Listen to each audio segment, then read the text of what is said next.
Hello, everybody. I am Mel Barrett, and welcome to Something's Off, a true crime podcast where we question the F out of everything. And today we're on day 19, which was an explosive day in the Lindsay CLANCY trial. Currently on day 20, which is happening while I'm here with you right now, Kevin Reddington is on cross-examination of the second to last witness. So I'm expecting we might have closing arguments tomorrow, maybe Thursday, probably Thursday, but we'll see. And what we're going to do is we are going to recap day 19 for you. And we're going to have a discussion about it because it was a lot. And we're going to do that right after a quick break.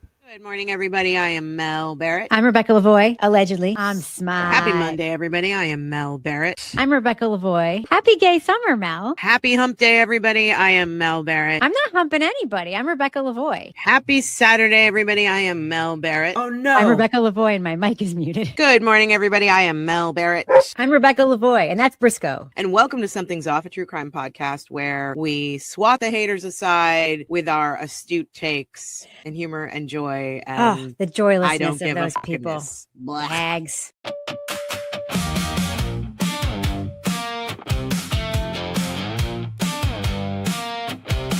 You hear it first in the break in the story. One little crack and the whole thing gets wary. A witness swears but the timeline bends. A smile too smooth and the trail just ends. Mel Barrett says, hold up, look again. Rebecca Lavoie follows every thread. If it feels too neat, then it's not the truth. There's a shadow line running through the room. Something's off, something's off. You can feel it in the bones. Something's off, something's off. When the facts won't come home. Something's off, something's off. And the case won't stay in place. Something's off. We're the ones who chase. We're gonna go members only. Yeah, we're the ones who chase. Wait, did that witness just blink 3 times? Something's off.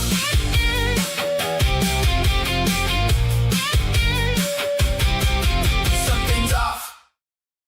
Something is off with this trial. Something is really off with this trial. That's why we're here, you guys. I did an impromptu, hour-long stream before our crossroads last night. And if you missed the crossroads, maybe don't watch it, actually. I'm not sure if I was coherent enough to have conversations about what we were talking about. It was messy. Maybe don't watch it, actually. I'm not even going to mention it, but I am going to mention all the new members that we have. We got a bunch last night, and since last night, we've had a bunch more. So I want to make sure everybody, even if you're here, whether you're here or not, I want to make sure that I recognize you. So first of all, thank you, Pixie, for becoming a new member. Thank you, Peter. Thank you, Jay Canton. Thank you, M. Lee. Thank you, Amanda. Thank you, Shauna Lee. You guys are awesome. Thanks for becoming new members. Thank you, David. Thanks for becoming a new member. That Smith kid, thank you so much for becoming a new member. Krista, thank you for becoming a new member. And Paulie D, thank you for becoming a new member. You guys are awesome. So glad you're here. Normally our crossroads, normally I am in control of my mental facilities. And I tried to make Rebecca, who is generally a little buzzed, drinking frosé, I tried to give her a little bit of secondhand embarrassment. Last night we went off script a little bit and flipped the table, put it on me, and then we didn't do testimony. We did some LTL and some Mike Crawford. And that was awkward. And I have no idea what I said. Sorry, guys.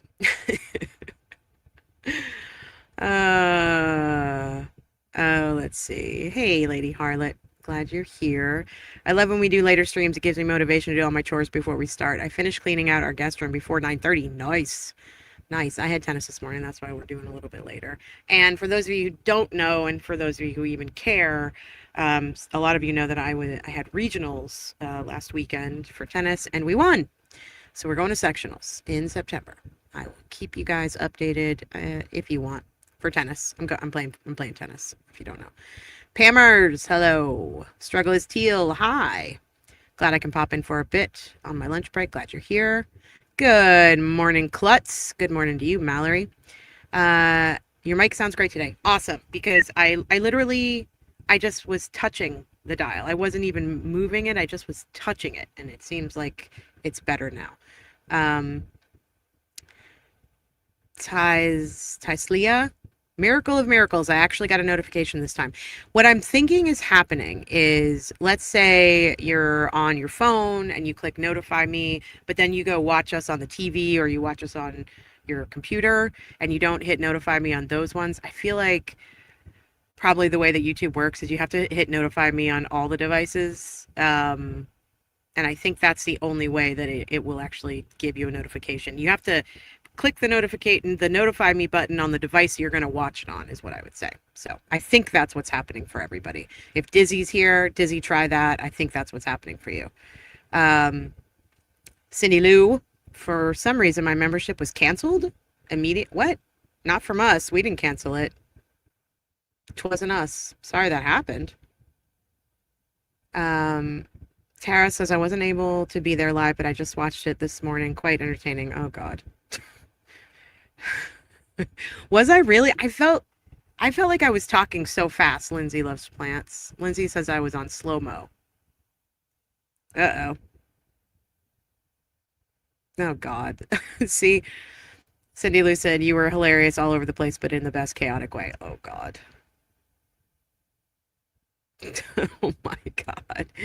Hey, Fly Like Jeff. Hello, Klutz.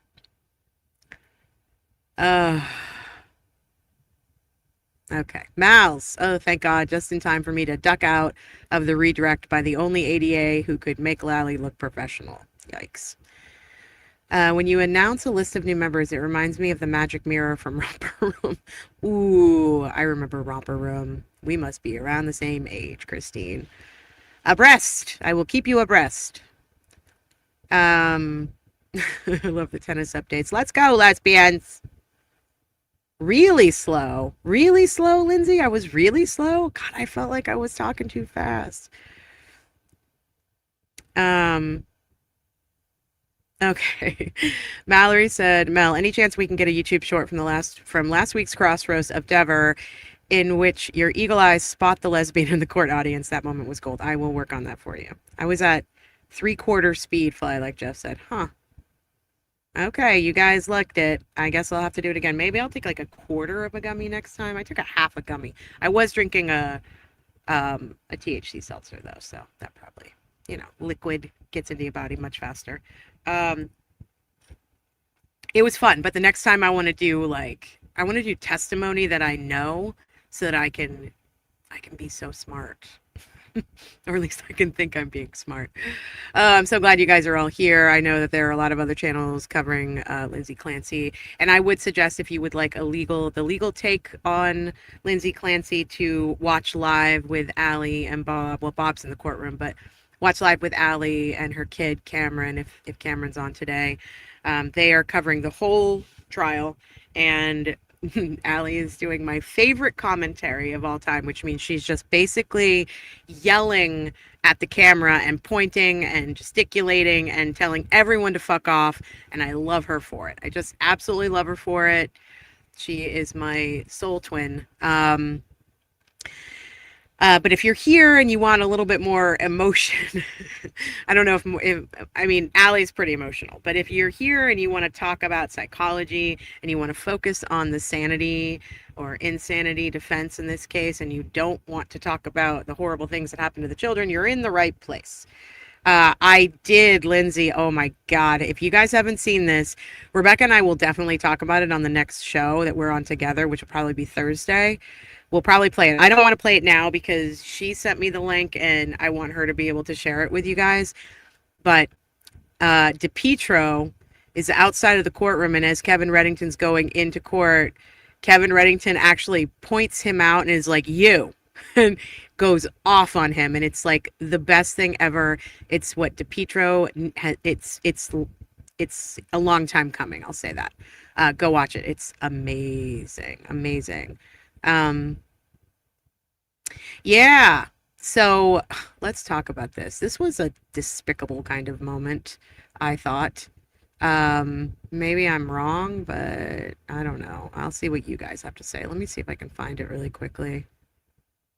I know that so I believe she's a reporter who you're talking about, the woman in the green dress.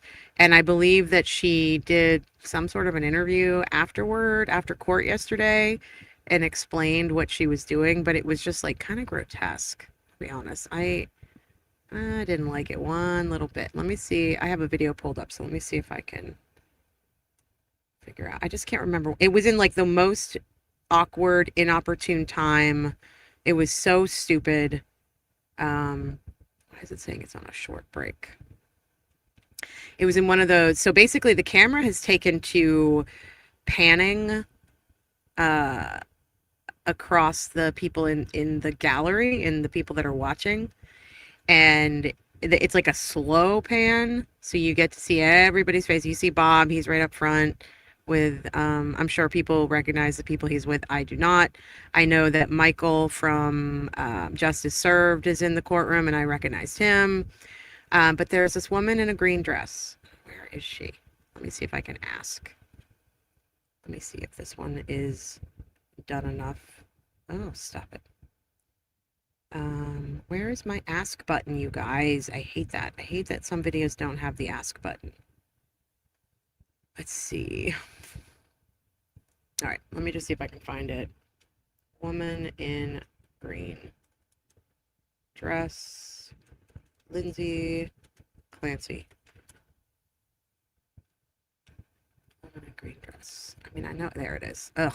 Ugh. Ugh.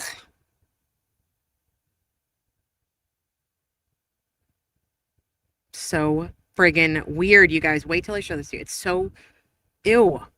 Ew. I really wanted to find out the moment that it happened, though, because it comes at a time where she shouldn't be acting this way toward the camera. It should be like a, oh shit, what is happening in this court case moment? And, yeah, she's a reporter for a magazine. I don't know what magazine either, but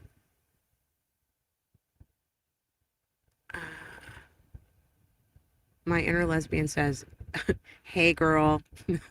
Hey, Rachel. I'm so glad you're here. I didn't know you had an inner lesbian. Fascinating. All right, here we go. Share screen. Okay. So I want you guys to, the camera's going to stay with her for a minute because I'm sure the camera operator was like, what the hell is this lady doing? This is weird. All right, watch this. It's panning across the courtroom. We've already missed Bob. Bob is off to the left over there. Prosecutors. Oh, son of a bitch. Her, the green dress right there. Watch her. What the fuck is she doing? What is she doing? Ew, what is this? Why is she doing this? I don't know if you guys can see it. She winks at the camera. Can you guys see it? I'll have to find a bigger version of it. She's winking. She's like, hey, huh. And then the camera comes back and she's like, I don't agree with Turtle Boy that people shouldn't be outside of the courtroom and cheering on Kevin Reddington. I disagree with him about that. But when you're inside this courtroom and there's some shit going down like there was yesterday, that is not how you act, ma'am. The fuck? Grow the fuck up. It's so obnoxious. It made me angry. In the moment, I was like, why is she winking? What is she doing? Let me see if I can find a different video of it. I know Melanie Little talked about it. Her name is Brittany Romano. And I don't know anything about her, nor do I care to know anything about her, or like, I don't really want to look her up. I don't really care who she works for. I'm just like, your organization, whoever pays you to be in this courtroom to witness this trial and report on it, like, it needs to say something to you. This is not how you act in a courtroom, ma'am. All right, let me see if I can find. Oh no. see.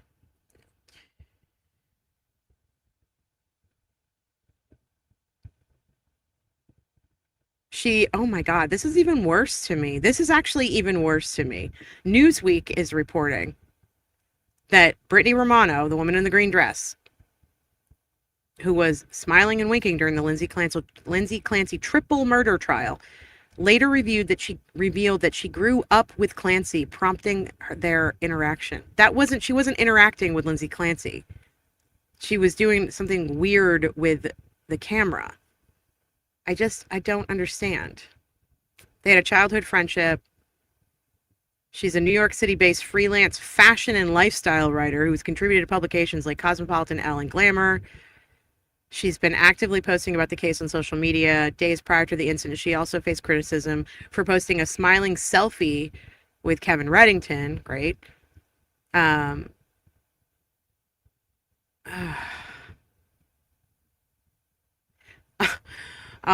Then she posted on Instagram highlighting her growing analytics. What the fuck? And stating she was proud of herself for standing up to vile online trolls who sent her graphic threats. I don't believe in sending anybody threats. Like, stop doing that. Stop doing that, period. Like, stop doing that to everybody. Like, this is like, we're adults. Like, grow the fuck up. But the idea that she's like, oh yeah, my views are going up and I got so many clicks and it's so great. I love it. I love it. Who cares that there's, like, you know, children involved in this case and blah, blah, blah, blah, blah. Oy, oy, oy, oy. People need to get their shit together. That's all I'm saying. Okay.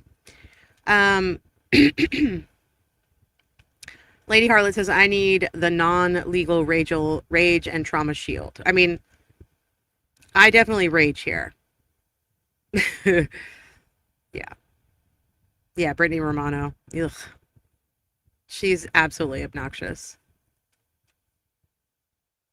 Legal Tube says, I feel like I hate that girl in the green dress. I need to go to confession. Yeah, I mean, like, have a sense of what's going on. If you're not there to report on the fashion in the courtroom, then have some respect for the process, have some respect for this jury and all of the victims in this case and everybody who has been traumatized, re-traumatized by this case. I mean, oh God, my hair's crazy. I played tennis this morning. It's just a little messy. We're going to have to deal with it.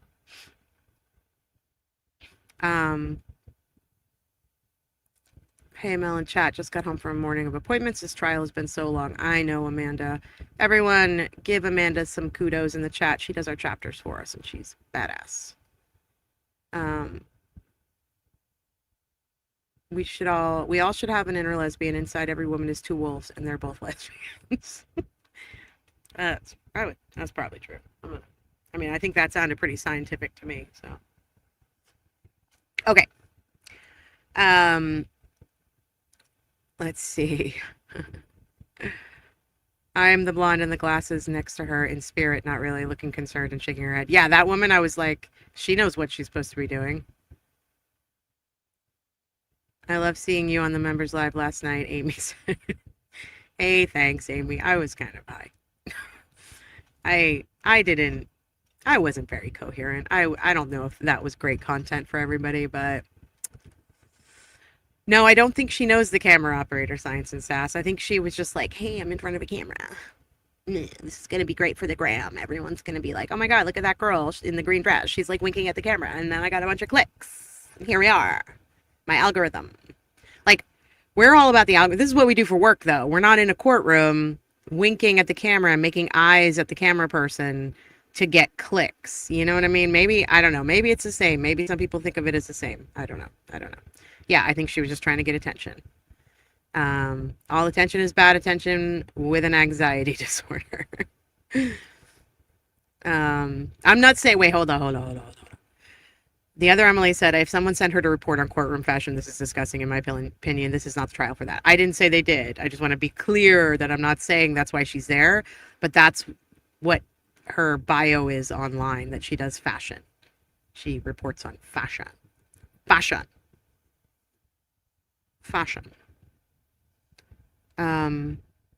I cannot watch myself back, Amanda. Cannot. I won't be able to do that. I'll be like, oh my God, this is the cringiest thing I've ever seen.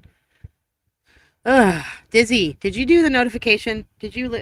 I just told everybody that if they put, so I think the reason why you're not getting notifications is because I think you have to do it on the same device that you plan to watch.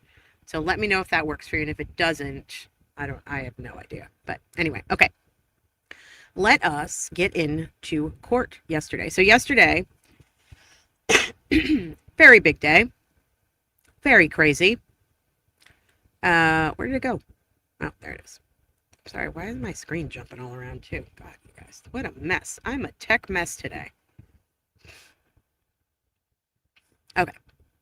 So yesterday we continued with the cross of Dr. Hack. His real name is Dr. Mack, and I'm calling him Dr. Hack.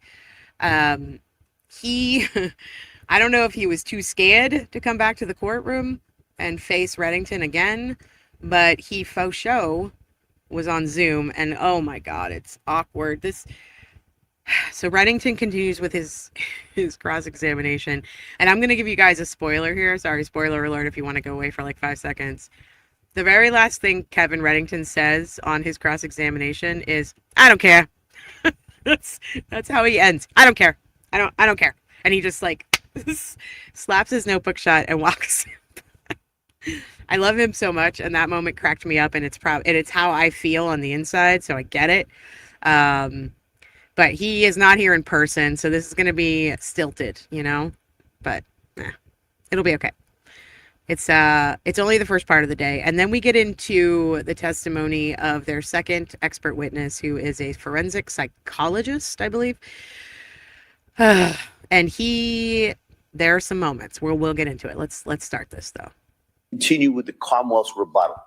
All right, and so just to kind of go back as far as the procedures that we followed. He's just explaining to the jury what's presented their up. Case. Then after they were done, the defendant presented their case, and we're now on to the Commonwealth's rebuttal. All right. And when the Commonwealth's rebuttal is done, we're going to move to the next portion of the procedure process, which will be the closing arguments, where we are at this point. Testimony and the evidence you shall give to the court and the jury in the matter now pending between the Commonwealth and the defendant, the bar shall be the truth, the whole truth, and nothing but the truth, so help you God. I do. Thank you, sir. All right, Attorney Reddington. Thank you. We might jump around a little bit. Sir, how many times have you testified in courts on the issue of criminal responsibility? I would estimate 1 or 2. So if you estimate one or two times, would this be your third time? By that estimation, yes. Okay, so it's not by my estimation, though, it's by your estimation, and you would know better than me, right? So he's already getting snarky with Reddington. He doesn't know what is coming at him. This friggin' guy, I am so sick of him. He has no business being an expert in this case. I don't know if he has any business testifying as an expert in any case. He's starting with the smart snark early, though. Me, right? Yeah. Okay, so this is the third time in your career that you've testified on a criminal trial on the issue of lack of criminal responsibility. Is that correct? I know there are other times that I've created opinions. Well, I'm sure. I'm not sure how many. I'm just asking about criminal responsibility. That's it. I'm talking about criminal responsibility. And I know there are other times I've created opinions, but I'm not sure that I've testified about them in the courtroom. So my question was simply, how many times have you testified in court on criminal cases regarding the issue of lack of criminal responsibility? And this would be your third time, right? That is my recollection. Okay. And you have testified in court on behalf of various governmental agencies on other matters in addition to criminal responsibility, correct? Yes. And hold on. Is everybody else? Can everybody else hear it? Lady Harlot said that they have no sound. Let me know. I hear it okay, so just let me know. Operating under the umbrella, if you will, of the Park Dietz maybe restart conglomerate of a lot of expert witnesses that, as I understand, would parcel out cases to different people. Is that right? There are times that I do cases through Park Dietz and Associates. I can't speak to how many experts they have and exactly how they, as you put it, parcel things out. But over the span of my career, there have been times that I've done it when cases have been presented through Park Dietz and Associates, and times that I've done it through other entities. As I discussed the other day, I had a role for the state of Maryland, and at times, here we go. And in this case, there was a criminal responsibility trial that I was a part of when I had a role for the state of Maryland. So going throughout my career, it's been multiple different entities. You've also testified, since we're talking about it, in the state of Pennsylvania, right? What's your question? You've also testified, since we're talking about it, in the state of Pennsylvania, right? I believe I have. Was that a Park Dietz, or was that you individually, or one of your other entities? You'd have to specify which case. Oh, fuck. Commonwealth versus Torres, 342 MAL 2021, Pennsylvania. Can you cite that case again, please? Sure. Commonwealth versus Torres, 342 MAL 2021, Pennsylvania, where the court held that that would be Abram Mack, was apparently certified only in child and adolescent psychiatry. You lacked forensic certification to testify in the field that you were ostensibly going to testify in. Does that refresh your memory? No. Did you testify? Did you testify in Commonwealth versus Torres? How can he not have a memory of testifying in a case where he was disqualified? What the? Yes, thanks. Smash that like button, guys. We got 280 people in here. Let's get some likes going so we can get this case out to some more people, at least the way that I'm telling this case out to more people, if you feel so inclined. Versus Torres in Pennsylvania? I don't remember. How about Commonwealth versus Carter in New Jersey? Remember that one? No. Do you recall that the court held on an appeal that you used an approach that fell below the standard of forensic practice? No. How about Feder LeBron versus the Secretary of DCF, 710 Fed 3rd, 1202 in Florida? You remember that case, I'm sure, right? I do. And in Feder, there was a gentleman, Mr. Feder LeBron, who was a Navy veteran, who was a single father and had a child. And he was a member or a person that was able to get benefits from what's called TANF, T-A-N-F, Temporary Aid to Needy Families. Remember that? I do. And the state of Florida decided that because needy families consisted of either minorities or drug users or people that would not be reliable to work in the confines of working underneath the TANF, so they wanted to have blood testing and drug testing of all the people that were temporary aid to needy families, right? That's your conception of what was happening with that. Well, that's my conception from reading the case, sir. Do you agree, sir, that TANF is an acronym for temporary aid to needy families? Yes, it is. Do you agree, sir, that this gentleman, Mr. Feder LeBron, was a plaintiff in a lawsuit against the state of Florida? Yes. Do you agree, sir, that it was in federal court? Yes. You agree, sir, that in federal court, the court held that, in fact, you were unqualified to give an opinion that you attempted to give, saying that it was perfectly appropriate to test by way of urine or blood people that are benefiting from the TANF program, because your testimony was that they belong to a class of people that, I guess, had to be tested.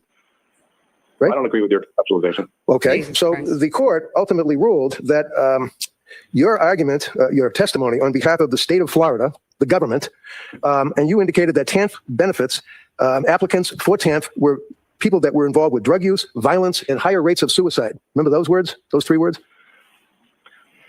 The testimony that I provided. You remember testifying, sir, about the people that are the beneficiaries of the TANF program, people that need aid because of needy families, are people that should be tested by way of blood or urine.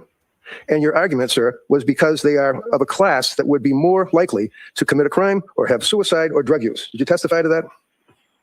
That is not the way that testimony or that report was presented. No. Okay, so your answer is no. Let's keep it that way. Your answer is no. So you recall, sir, that there was an appeal, and in fact, on the appeal, it was determined that, yet again, you were not qualified to offer a relevant opinion because, number one, you never studied the TANF population.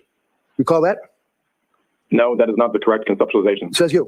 Number two, that you did not survey any data. Recall that, sir? Specifically in Florida is the nuance on that issue. And number three, that you had no research whatsoever on the data that you based your opinion on. Would you agree with that, sir? No. Do you agree, sir, that the court held that you relied on other researchers' studies and didn't make any effort whatsoever to form an opinion based on your own research? Do you agree with that? I don't remember the specific language of the court. Let me ask you guys a question, and you can put your answer in the chat. So the two experts, Dr.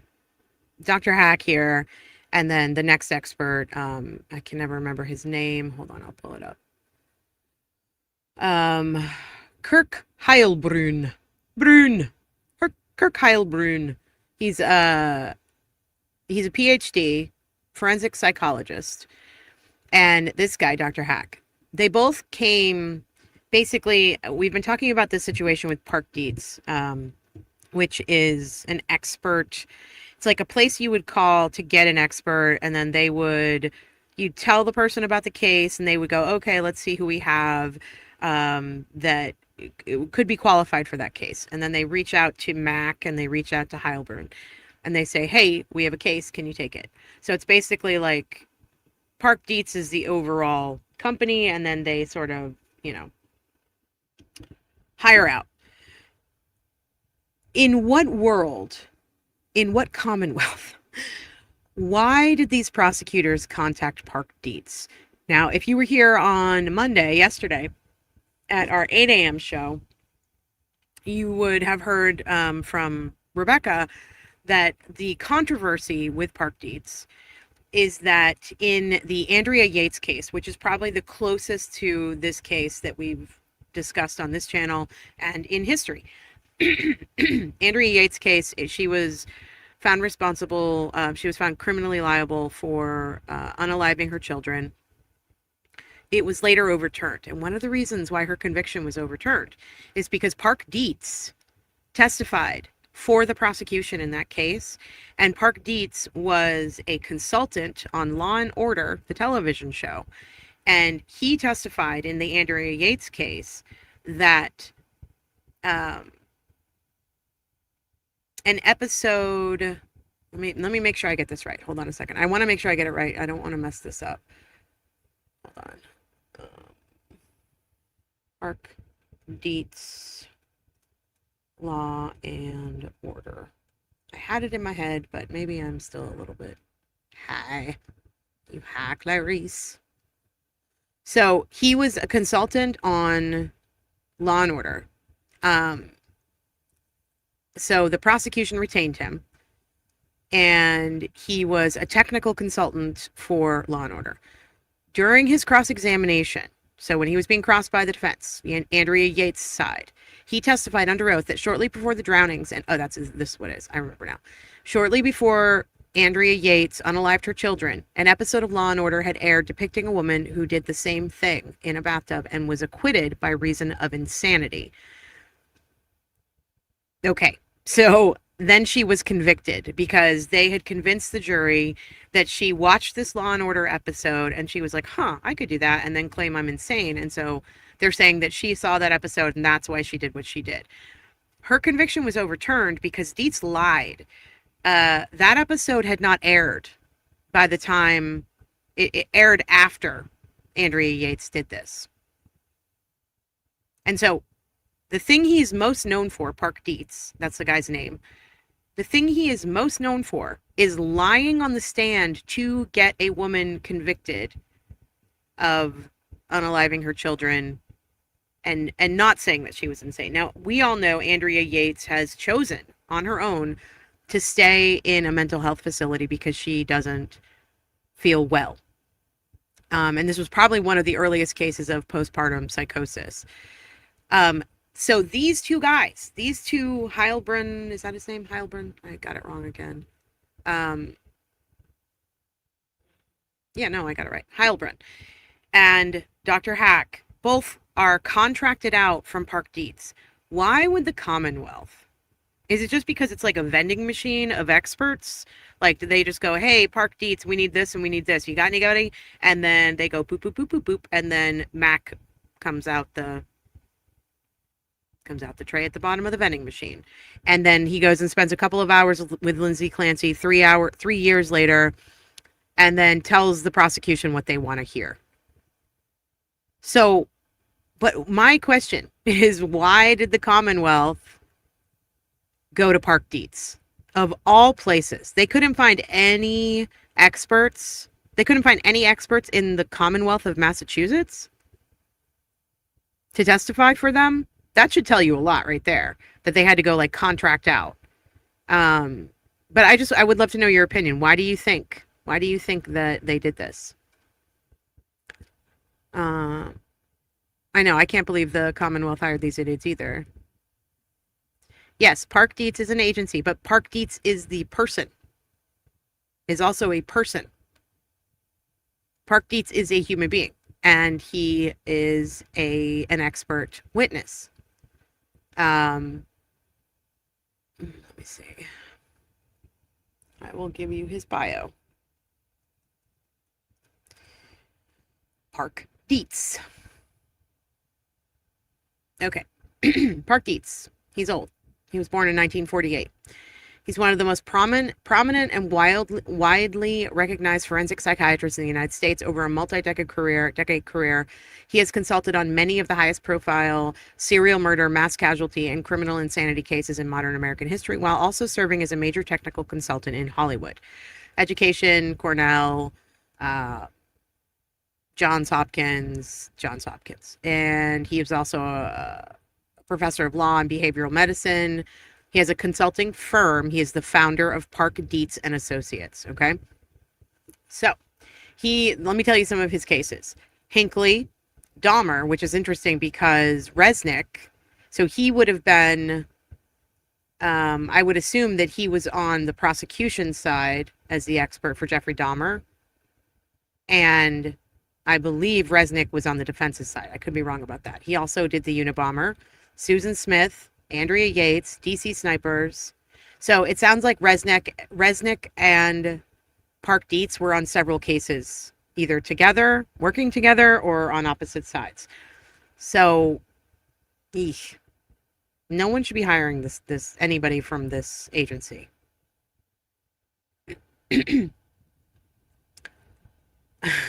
This is what I said the other day, Amanda. I feel like this is the Lindsay Clancy trials, Jessica Hyde. That's exactly what I was thinking of Dr. Hack.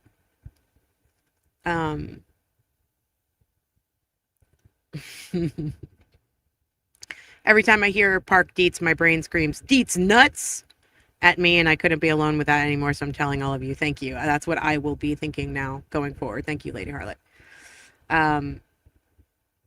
Okay. Let's see. The episode actually did take place, Dizzy, but it took place afterward. And I wouldn't be surprised if Dietz was consulting on that episode because he'd been sitting through the Andrea Yates trial. I mean, I just don't know how I don't even know how he can have a company lying on the stand. That's crazy. Yeah, I saw that, Mal. Yesterday, Peter Tragos and his dad, Papa Tragos, said that they should contact Heilbrunn to have an on their expert roster because he's good. Actually, I don't think they were talking about Heilbrunn. Were they? Were they talking about Heilbrunn? I thought they were talking about... This was from their Saturday live. I don't think they were talking about Heilbrunn. Maybe I'm wrong. Correct me if I'm wrong. Okay. No, Dietz did not testify in this trial, but he's doing the hiring of these witnesses. And obviously this guy, Dr. Mack, is right in line with Dietz's, his expert testimony. All right, D. Cools said something that everybody found interesting, so I gotta find it.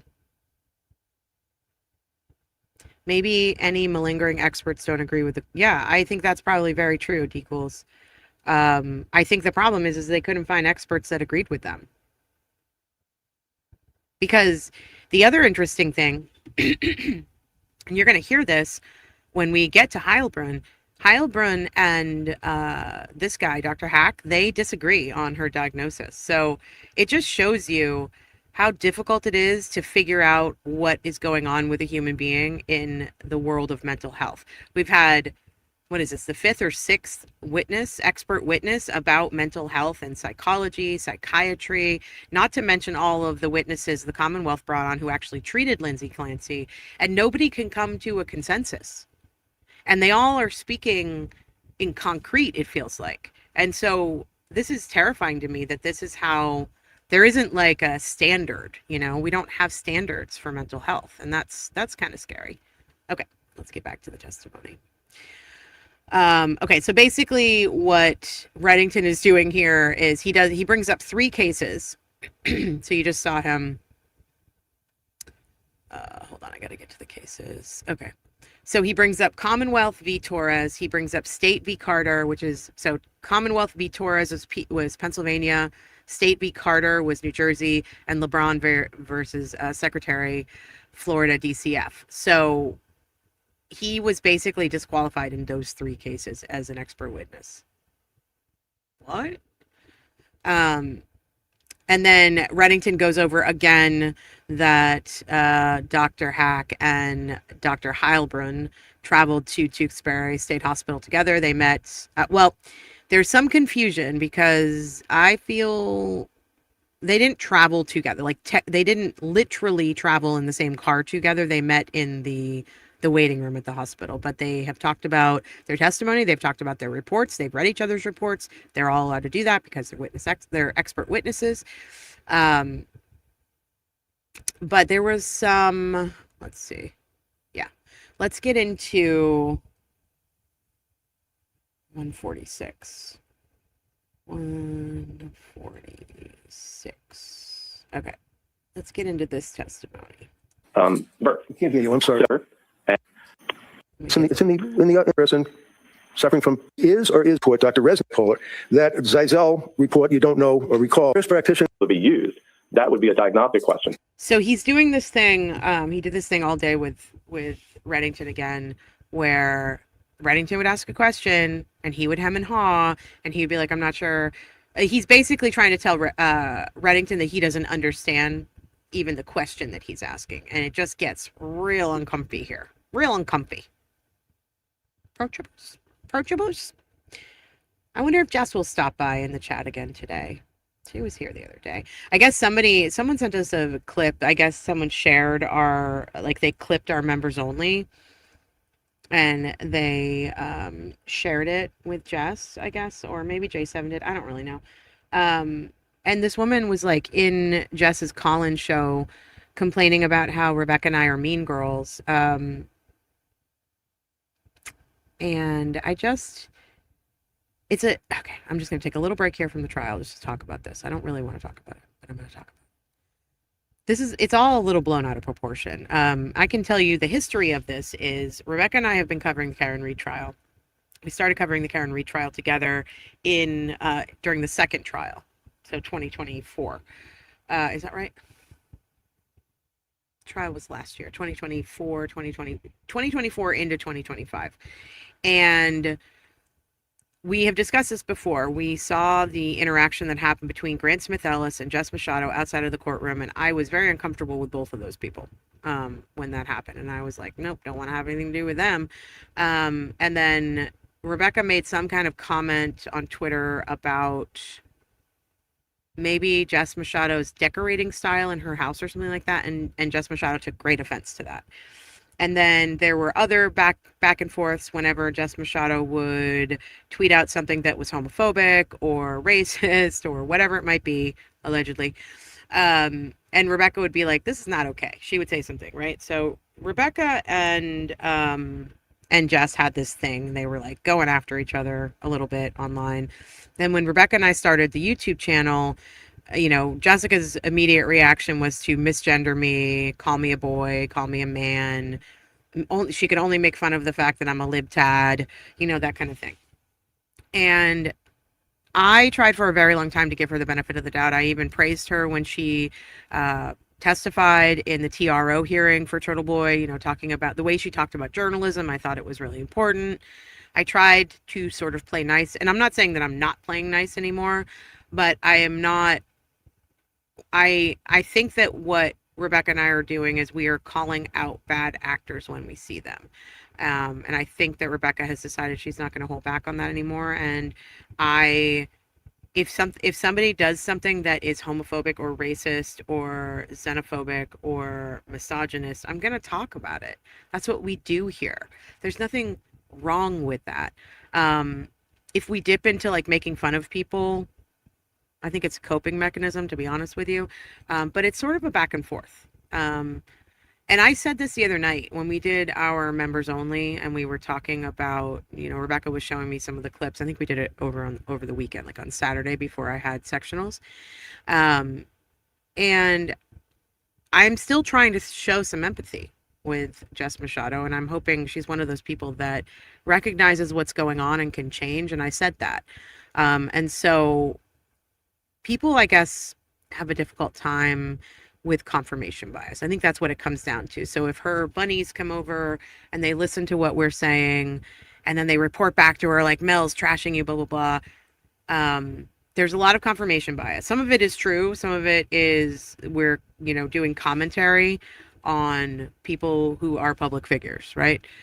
And some of it is me trying to parse out the psychology of what's really going on here and why we're doing this to each other. And again, I'd be open to having a conversation with Jess. I really would. And I would even be open to having a politics conversation with her. I don't really care. She said she's too old to change. Great. Well, she and I are the same age, and I believe that people can change until the day they die. So I hope that she can. And that's really all I'm going to say about it. I'm starting to grow tired of the yelly, screamy people who are staring into their camera being like, I'm coming after you, blah, like J7. I'm just like, okay, this is a great character that you're playing. I hope it's getting you the clicks that you need, but it's a little unhinged and it makes a lot of people feel uncomfortable about your own psychology. So, okay, that's all I have to say about that. Let's get back into this. This is going to be very uncomfy. Here we go. So with the understanding that nurse practitioner Gelada is bipolar, or looking at bipolar, that Zeisel report, you don't know or recall what it is, but you incorporated it into your report. Dr. Resnick is bipolar too. You feel that this is or is not indicative of a precursor to a person suffering from postpartum depression. It's in the books, in the articles, right? Your use of terms, to me, seems apples and oranges. The question of postpartum depression would be, does the person have a mood disorder, and is it in the time frame following birth? I can't hear you. I'm sorry. So, can you say that again, please? Oh, no. We're talking about categories that are not aligned with each other. No, I'm asking you what your answer was, okay? Here we So go. what's your answer? You'd have to restate the question. Oh, for Okay. fuck's sake. You recall Friday, sir, that you were talking about onset of postpartum depression symptoms occurring within a particular time frame. You recall that, sir? The diagnosis would No, my be a question is depressive. simple. Do No. you recall Do saying you what the recall? time frame was Friday? I'm trying to answer your question. What is No, the time you're frame? not. The time frame designated for the diagnostic specifier called with postpartum onset is 4 weeks. Okay. And that's your opinion, right? This is an ugly little back and forth we're going to get into here. C. Morales, 2 months. Love it. Thanks for being a member. Love Gummy Mel and Tipsy Rebecca. Best channel ever. Thank you. Vanessa, thank you for the jewels. Appreciate ya. Well, I believe that's what the DSM says. Okay. So let's talk about the 4 week period. Thanks again. The 4 week period in which that specifier may be added. Okay. You recall saying The that diagnostic goal. a person can be postpartum and it has to be within 4 weeks. You recall saying that Friday? What I would have intended to say. No. No, What did you say to the? Come on. What did you say to the jury last You Friday? can't- Doctor, please listen to the question and just answer the question as asked. Both of these experts, by the way, both of these experts for the Commonwealth, they say in response to Reddington's Cross, well, what I would have intended to say. What? They're supposed to be expert witnesses. They're supposed to understand how to do this. Dr. Heilbrunn wrote a book about how to deal with difficult, examinations in court cases. Like, you do not answer a question. What I intended to say was, no, because you said something different. Don't be a schmuck. Okay. And then if the Commonwealth has any redirect, they can follow up with their questions. Go ahead. Thank you. Sorry, let me back it up so you can hear what the judge said. I'm so thankful for Judge Hey, Sullivan. come on. What did you say to the jury last Friday? Doctor, please listen to the question and just answer the question as Thank asked. you. Okay. And then if the Commonwealth has any redirect, they can follow up with their questions. Go ahead. Thank you. Do you recall saying that the person has to be postpartum within 4 weeks, according to the DSM? Recall saying To that? meet that specifier, yes. Right. Well, do you understand, sir, that every woman that has a baby for the rest of their life is postpartum? Because postpartum, quite frankly, means having a baby, right? Sure. So, Sure. But that wouldn't be the specifier of with postpartum onset. yeah, but you can't. Postpartum is not a disease, doctor. Right. Postpartum. This appellation that is defined in terms of 4 weeks. Okay. According to you, right? You understand that World Health Organization is different, right? If you're talking about the ICD, What is that time frame, sir? I'm not sure what it is. I think you said it was 12 weeks. How about the proposal to amend the DSM-5 text revision, or TR? What's the proposal for that? Well, there's a proposal specifically Here we around go. the proposed diagnosis called postpartum psychosis, and for that, it's a 6 week period. So you've got 4 weeks, you got 6 weeks, you got 12 weeks. Thank you. Would you agree, sir, that I'm postpartum? pretty sure. So this guy, anytime the DSM is brought up, that's when he gets like real juiced up. I'm pretty sure that like he like wanks off to the DSM at this point. He wrote his dissertation on the history of the DSM. He loves to wax poetic about the DSM. The DSM is the Diagnostic Social Work Manual, and it details mental diseases and how you can figure out who has what. Doctors use it in the United States. It is not what the international psychology people use. And I agree with you here, Dizzy. I don't think this guy believes in postpartum depression. I don't think he believes in postpartum baby blues, depression, anxiety, or psychosis. Okay, hold on a second. Okay, we got our first glut cache. If you were here last night, we have renamed the tipping to clut cache because everyone here is in a clut. I wish I could remember who said it. If you guys remember who made the original typo, that was they were trying to write cult and they wrote clut, and I was like, yes, I love that word. Don't read this. See, this is how you do it. You say it right off the top so I don't read it out loud. Thank you for the $10. I'm not even going to say your name unless you want me to. But thank you so much for the $10 and thank you for the comment. I really appreciate it. Y'all are very sweet. And if you want to send over some clut cash, I mean, Rebecca says that if anytime you've ever pronounced Kelly Dever Devers name wrong, you owe us $5 in clut cash. But you know, I'm going to tell you that if you want to and if you feel inclined, you can do Venmo, Cash App, or PayPal. They're all at the top of the screen. They're pinned in the chat. There's a QR code for the Venmo. If you're feeling it, if you're able to, the tips really help us out. They keep the lights on over here. So let me just finish reading this. Oh, that's very sweet. Very sweet. Okay, back to it. Postpartum depression, postpartum psychosis can occur up to a year or even a year or longer. I don't know, but I'm telling you what the DSM says in terms of how to diagnose it and how to code it. Okay. You would agree, sir, that she is at Tewksbury with a diagnosis of bipolar, right? That may be among her diagnoses. Okay. And she's on medication, right? Yes. And she hasn't had, over the past 3.5 years, any problems with sleep, anxiety, depression, symptomology of the same while she's been medicated at Tewksbury, right? Tewksbury. She has not demonstrated any signs of mania. And she hasn't demonstrated any signs of anxiety either, has she, while she's been on the medication, the right medication, right? I know that she's complaining of anxiety. I'm not sure she's demonstrating signs of anxiety. Other than the fact that she's paralyzed and has to be in a wheelchair, she's not exhibiting the inability to bathe, the inability to emote, to have feelings, to talk to people. She's able to communicate with people, right? Yep. Yes. Okay.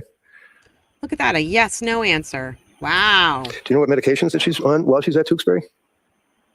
Tewksbury.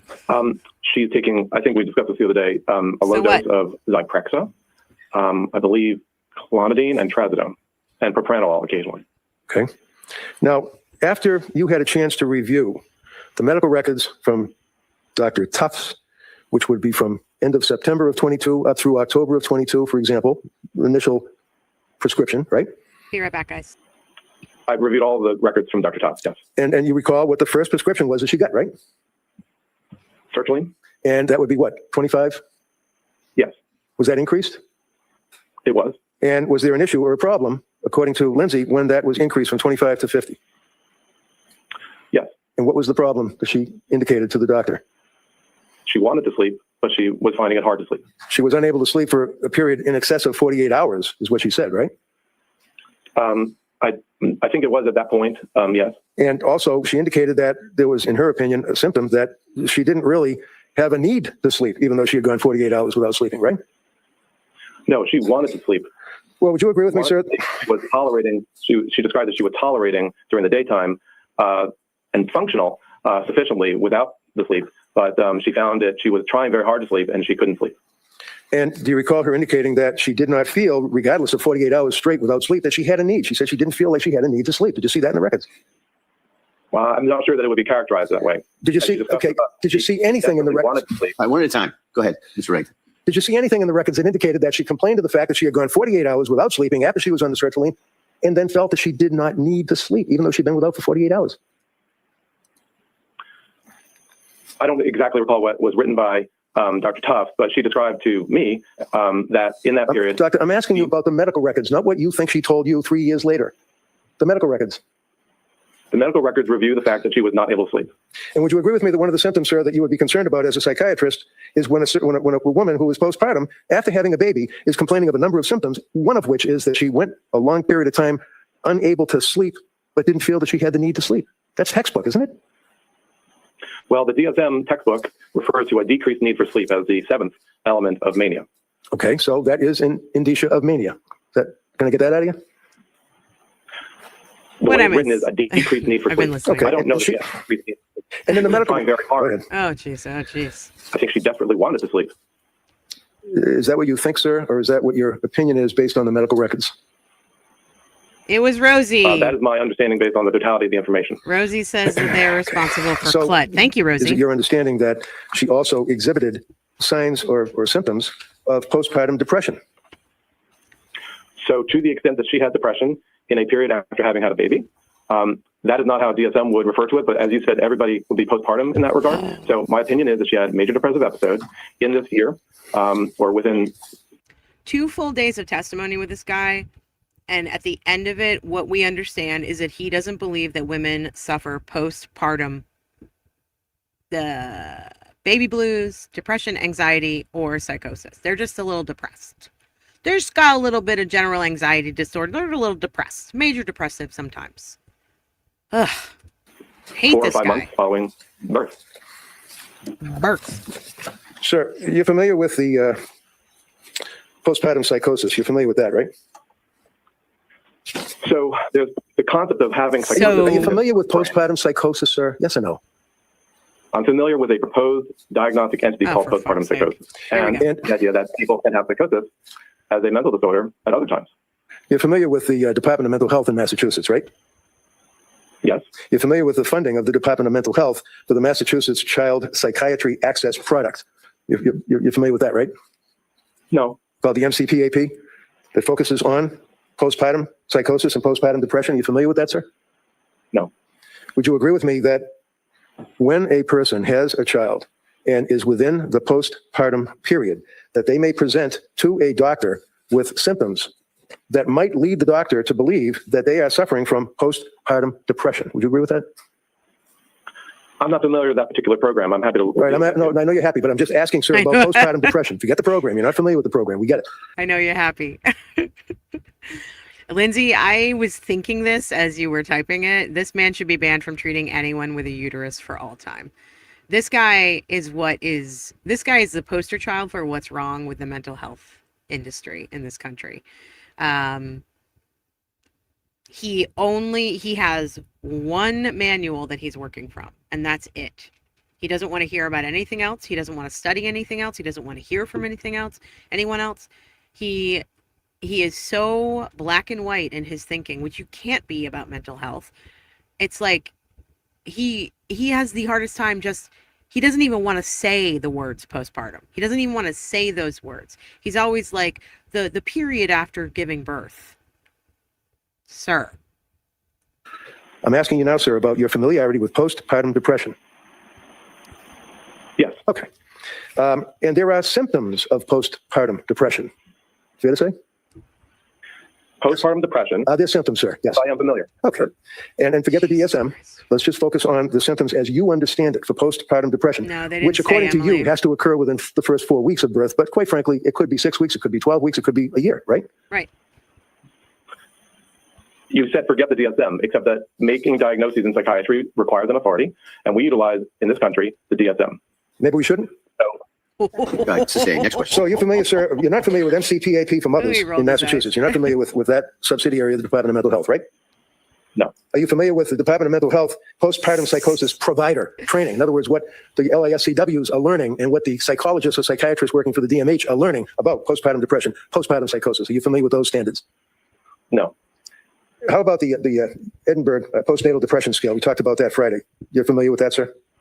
I am. But you don't feel it's important. You think the regular GAD scale, general anxiety scale, is sufficient, I guess, right? I don't think I said that. Oh, okay. So do you think that the Edinburgh postnatal depression scale is important as a tool for a diagnosing physician dealing with a woman that's within the time frame and exhibiting symptoms of postpartum depression? Yes. Okay. So what was Lindsay's scale? If you know now, you had the weekend, I imagine, to look it up. I don't offhand know what it was. Okay. So if I offhand told you that it was pretty much off the chart. Sky, Janina, starting to wean my 14-month-old, and I am a wreck. I'm so sorry to hear that.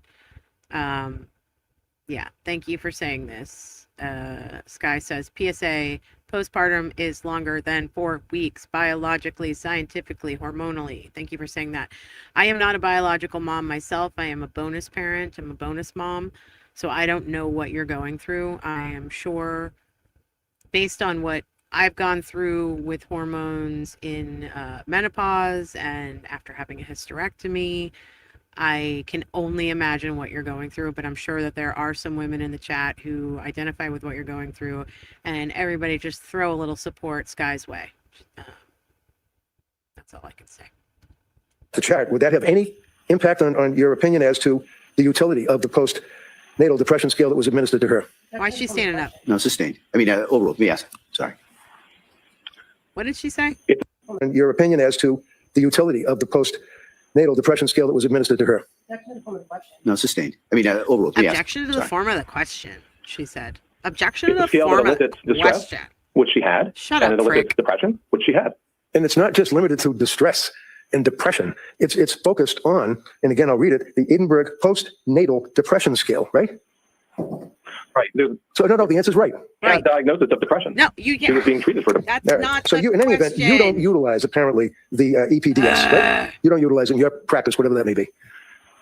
Correct. Okay. Not that I'm against it. I just haven't had the opportunity to use it. Okay, in great. some- We don't care. Just like you think that, you know, an episiotomy is a tear, I guess, when a person has a baby, right? I'm sorry? Remember Friday, you said that when a baby is born and the woman suffers a tear, Kevin's that you going called it a there. particular name? Oh shit. An episiotomy. Right. When there's a need for a tear, there are several different. No, wait a minute. No, Hold on. no, now, no, hold no, on. no, no, no, that's not what you Friday, said. You That said is not what you that said. the episiotomy is, in fact, a tear. Do you remember saying that? I'm not sure exactly the wording. Did somebody tell you that you were way off base on that testimony Friday, sir? Ooh. I'm not sure what you're referring to. I'm referring to you saying that an episiotomy is a tear. And it's not. Oh. Is there a question? Your Honor, is there a question before the witness? I already asked the question. I'm looking at him staring back at me. All right, I want you to just hold on. You can rephrase that. Do you I remember think he saying actually Friday hates women that too. episiotomy I think that is too, a Dizzy. tear? Do you remember saying that to this jury, sir? I don't remember the exact words that I stated. Okay. Did anybody After a tear. did anybody over the weekend tell you that in fact you were wrong and that it is a surgical procedure and that a natural tear has nothing to do with that procedure other than repairing? Did anybody talk to you about that at all over the weekend? Ooh. Okay, no. So you would agree with me, at least, that postpartum depression, even though you don't use the EPDS, does have symptoms that a doctor would consider if a patient came to him or her for help, right? Yes or no? So- Yes or no? Yes You're or asking me no? about its condition, which is not the way that it's defined. I'm asking you, sir, whether or not you understand as a doctor that if a woman has a baby and comes to you because she is in trouble, that you would look for symptoms, would you not? Yes or no? Yeah. Okay. Yeah. And if the woman told you that she was less able to laugh, no emotion, unable to see the funny side, is that a symptom, sir, in your opinion, of postpartum depression? Yes or no? It's a symptom of depression. Was Lindsay Clancy complaining that she was unable to laugh or emote or see the funny side, if you will, of life when she went to see Dr. Tufts and Dr. Gelada? Do you recall that, sir? Yes. Okay. Gelada. Okay, so let's just say the next issue would be stop looking forward to things. You're familiar with that? People don't look forward to things, and what is that called? Anhedonia or something like that? Right. So that was one of the several elements of major depressive episodes that I referred to the other. Right, but it's also one of the symptoms of Right. postpartum depression, correct? They are the same. When Okay. you have depression and you meet the qualifier, then you can call it depression with postpartum onset. How about This a is person gonna that comes get to you and really says that they're anxious frustrating. and worried constantly for no good reason? Would you agree, sir, yes or no, that that's a symptom of postpartum depression, according to the authorities? So Can you answer that, yes or no, sir? Yes Clearly, or sir. no? All right, hold on. If you can't answer the question as asked, doctor, just say you can't answer it as asked, and I'll ask counsel to rephrase it. Go ahead. So would you agree with me, sir, that the next symptom of postpartum depression would be anxious or worried for no good reason? So I can't answer that question. You can't. Great. You Moving can't? on. I said I can't. Okay. Was Lindsay Clancy expressing to the doctors and the nurse practitioners and the LICSWs or whatever on the medical records that she was anxious and worried on a daily basis for no apparent reason? Yes. Did Lindsay Clancy also indicate that she would have episodes of fear or panic for no good reason? Yes. Did she also indicate, sir, that she was overwhelmed by life, basically overwhelmed? Yes. Did she also indicate that she was so unhappy and worried and anxious that she had trouble sleeping? Yes. Did she indicate that she was sad or miserable and unable to enjoy things like family, friends, society? That is a symptom that progressed as those months moved on, yes. Sure did. Did she also say that she's unhappy? She was so unhappy that she was crying on a daily basis. Yes. Did she also indicate that she had thoughts of harming herself? Well, or suiciding, yes. So if she's successful in harming herself and she dies, then it's suicide. Either way, it's a thought of harming herself, right? I don't think she had the interest of harming herself simply for the interest of harming herself. She had the interest of suicide. No shit, dude. No shit. And she wasn't successful, obviously, right? Are you referring to January 24th? No. So the postpartum depression, sir, which invariably involves the EPDS, which you don't use, consists of 1 to 10 symptoms, and she hits every one in the medical records that you reviewed. Is that correct? Everyone. First of all, I'm not sure what you're... Well, I can't answer the question. Okay. Let's talk about postpartum psychosis, because that is something that can follow postpartum depression. Is that right? You're using terms that make it that I can't answer your question. Postpartum psychosis, you can't answer? You know what that is, don't you? Are you referring to the proposed diagnosis that we referred to earlier? I'm referring to the fact that this young lady was suffering from postpartum psychosis when she killed her kids. Do you know what postpartum psychosis means? So there is a observation that a person may have psychosis, or there is the proposed diagnosis that we referred to the other day. Let's do this. Symptoms of postpartum psychosis. So he's literally, what he's arguing, as I understand it, is that the proposed diagnosis for the DSM-6 is what he keeps saying when he's saying proposed diagnosis. This guy doesn't believe, because the DSM doesn't have a chapter heading that says postpartum anything. So he is saying that it doesn't exist because it is not listed as a mental disease, as I understand it, in the DSM. So while we're here, let's just do this really quickly so we can all be on the same page. I'm sure you guys understand it, but just for those who don't, postpartum in the DSM. We're on DSM-5 now. So there's only been 5 DSM since the beginning of the DSM. It doesn't get updated very often, and it's kind of, parts of it are pretty dumb. Okay. So, the Diagnostic and Statistical Manual of Mental Disorders, 5th edition. Postpartum mental health conditions are handled differently than many people realize. Postpartum depression and postpartum psychosis do not exist as standalone, a distinct diagnosis in the DSM-5. That is why this guy is fighting with Reddington, because his Bible is the DSM-5.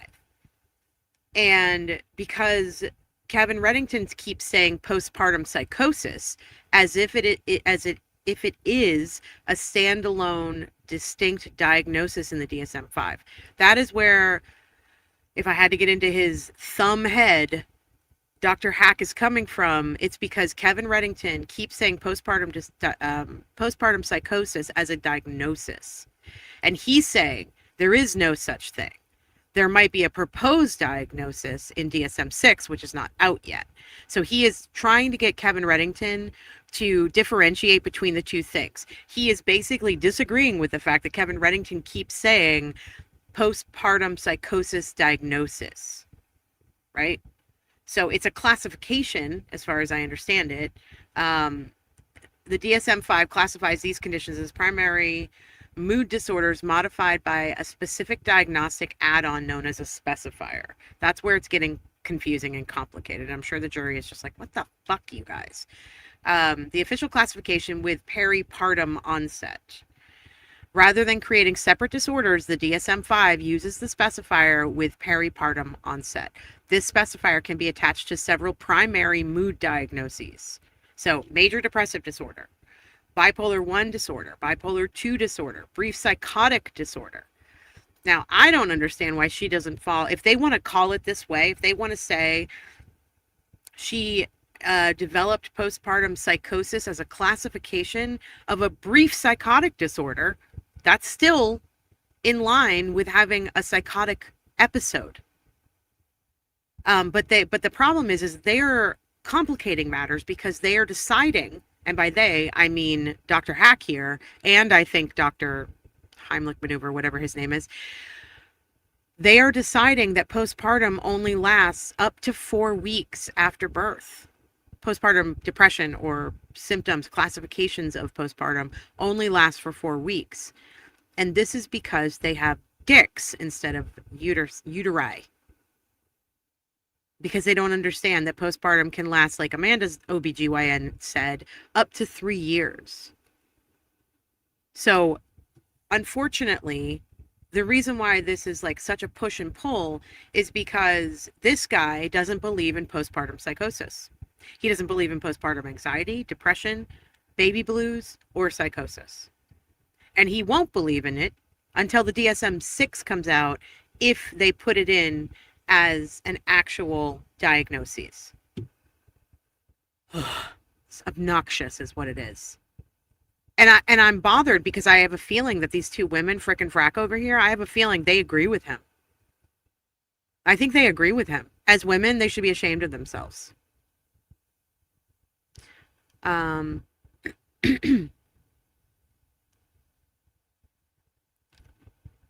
Yeah, exactly, D-Quills. Trying to prove that she doesn't have PPP by suggesting it doesn't exist is not the strategy the Commonwealth should go for. No, and the other thing is the international community believes and agrees, other doctors across the world agree that postpartum psychosis exists, and so does postpartum anxiety, depression, and baby blues. And just because this one manual that we, use as an authority figure, I guess, in this country, doesn't mean that it's not real. I don't think he's just a denier. I think what he's actually, Dizzy, I think what he's actually doing, like I just said, is I think he is parsing words, which is why Reddington keeps going, okay, let's stop parsing. Because what he's doing is he's saying, you're talking about a proposed diagnosis. Are you talking about a proposed diagnosis or a classification? And when he says those things, he means the DSM-6 is, they're proposing a diagnosis of postpartum psychosis. In the DSM-5, postpartum anything is a classification that goes along with, it's a classifier for bipolar 1 and bipolar 2, which I don't understand why we can't get to the bottom of this, because several doctors have said that she not only shows symptoms of bipolar, she's also been diagnosed by, I think it's Dr. Heilbrunn, as bipolar 2. This guy doesn't agree with that, but I think he doesn't agree with it because he knows that if he agrees with bipolar 2, then it's easy to say that the classifier is postpartum psychosis. Does any of that make sense? That's what he's arguing with Reddington about. And Reddington is trying to simplify this, and he's trying to complicate it. And I worry it's going to confuse the jury, in my opinion. Number one, hearing voices. Would you agree, sir, that hearing voices is indicative of having a symptom of postpartum psychosis? You're referring to a condition or an illness called postpartum psychosis, and I don't know that I can answer questions as a psychiatrist based on that.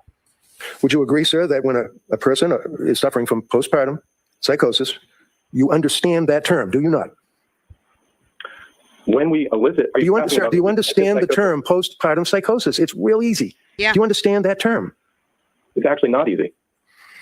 It actually is easy, and the answer to it is this could be cleared up. He could just say what he actually believes, and what he actually believes is that postpartum is not a diagnosis right now. That's all he has to say. And then this ends, but he can't. He just can't. He's got to keep mansplaining everybody. Psychosis after a birth, we take it very seriously. Typically, who's we? Who's we? After a birth, he won't even say the words postpartum. He'll say after birth. He'll say the period after birth. He will not say postpartum. We take it seriously. Who's we? We psychiatrists. I as a psychiatrist. Yeah.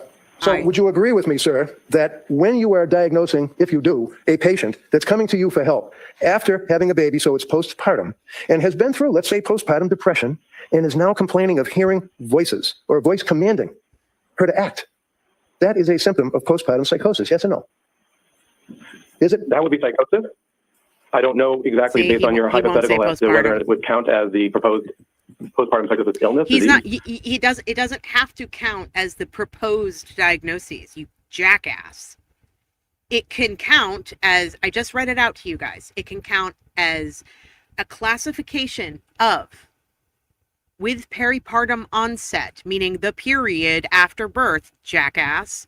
Major depressive disorder. If I can understand, I didn't have to go to school to understand this. It is pretty clear in the DSM. So why he's trying to complicate it makes me think it's because he's a total hack, which is why I call him Dr. Hack. It is a specifier that goes along with, that can go along with major depressive disorder, which they have diagnosed her with. They've also diagnosed her with generalized anxiety disorder. She's also been diagnosed as bipolar 2, which is a specifier. She has not been diagnosed with bipolar 1, but it's also a specifier for bipolar 1. And then there's also a fourth category, a fourth diagnosis, brief psychotic disorder. Now, the reason why I think that he cannot say the words postpartum is because the DSM-5 also changed the terminology from postpartum to peripartum to reflect that 50% of these episodes actually begin during pregnancy, not just after delivery. So that's why he is specifying after birth, because in his mind, this is all under peripartum. And because Reddington isn't using the words peripartum because it comes from the DSM, then he can't, then Dr. Hack can't take Reddington seriously because he's not using the words from the DSM. This guy can fuck off. Fuck off. I hope you never get called for another trial. I hope you never make like 50s of thousands of dollars to give your expert opinion, which you pull out of your fucking ass and the DSM. But it certainly would be a concerning symptom or sign. Okay, so if you had administered the Edinburgh test, that is something that may have assisted you in evaluating the claim that the person is hearing voices, because that's one of the things that you would be concerned about with a patient, right? You're always concerned if you're encountering somebody who's hearing voices, especially if they're new. Especially if they're a mother, right? Anybody. How about thought broadcasting? You ever heard of that? Yes. Okay. How about a patient that says that they're worried about hearing voices and they're worried that people such as teachers could hear the voices in their head? Is that something that would concern you? Yes. How about if the person was afraid that somebody is able to hear the voices in their head and would call the police or DCF and they'd lose their kids? Is that something that would concern you? Hypothetically, yes, it would be a concern. How about actually in this case with LINDSAY CLANCY? Did you come across that in all of your investigation?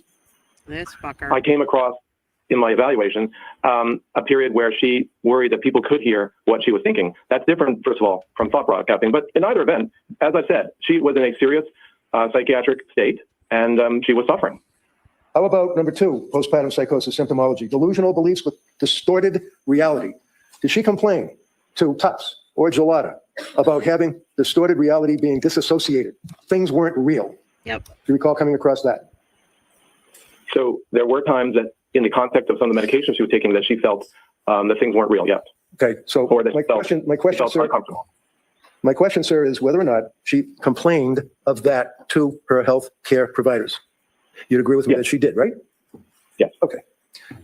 How about appears normal in between episodes, calm, even laughing? Would you agree with me, sir, that postpartum psychosis waxes and wanes? It comes and it goes, right? So are you referring to a particular... I'm asking you a simple question. Do you agree that postpartum psychosis waxes and wanes, that it can come out of nowhere and then leave, and a person can appear normal? They can even laugh. Would you agree with that, sir? Are you referring to postpartum psychosis and illness? There it is. Or the findings of psychosis in somebody's postpartum? I'm asking you about LINDSAY CLANCY, the young lady that's sitting right here. You're testifying against in front of this jury. Reddington, she was responsible. I think Reddington is smart enough to know what this jackass is doing. I just hope that the jury understands that the reason they're arguing so much is because Reddington isn't using the words this guy wants him to use. but it sucks. So they go on like this for a very long time. I'm going to take you to the last couple of minutes of his cross-examination because it makes me laugh. And we need that right now, I think.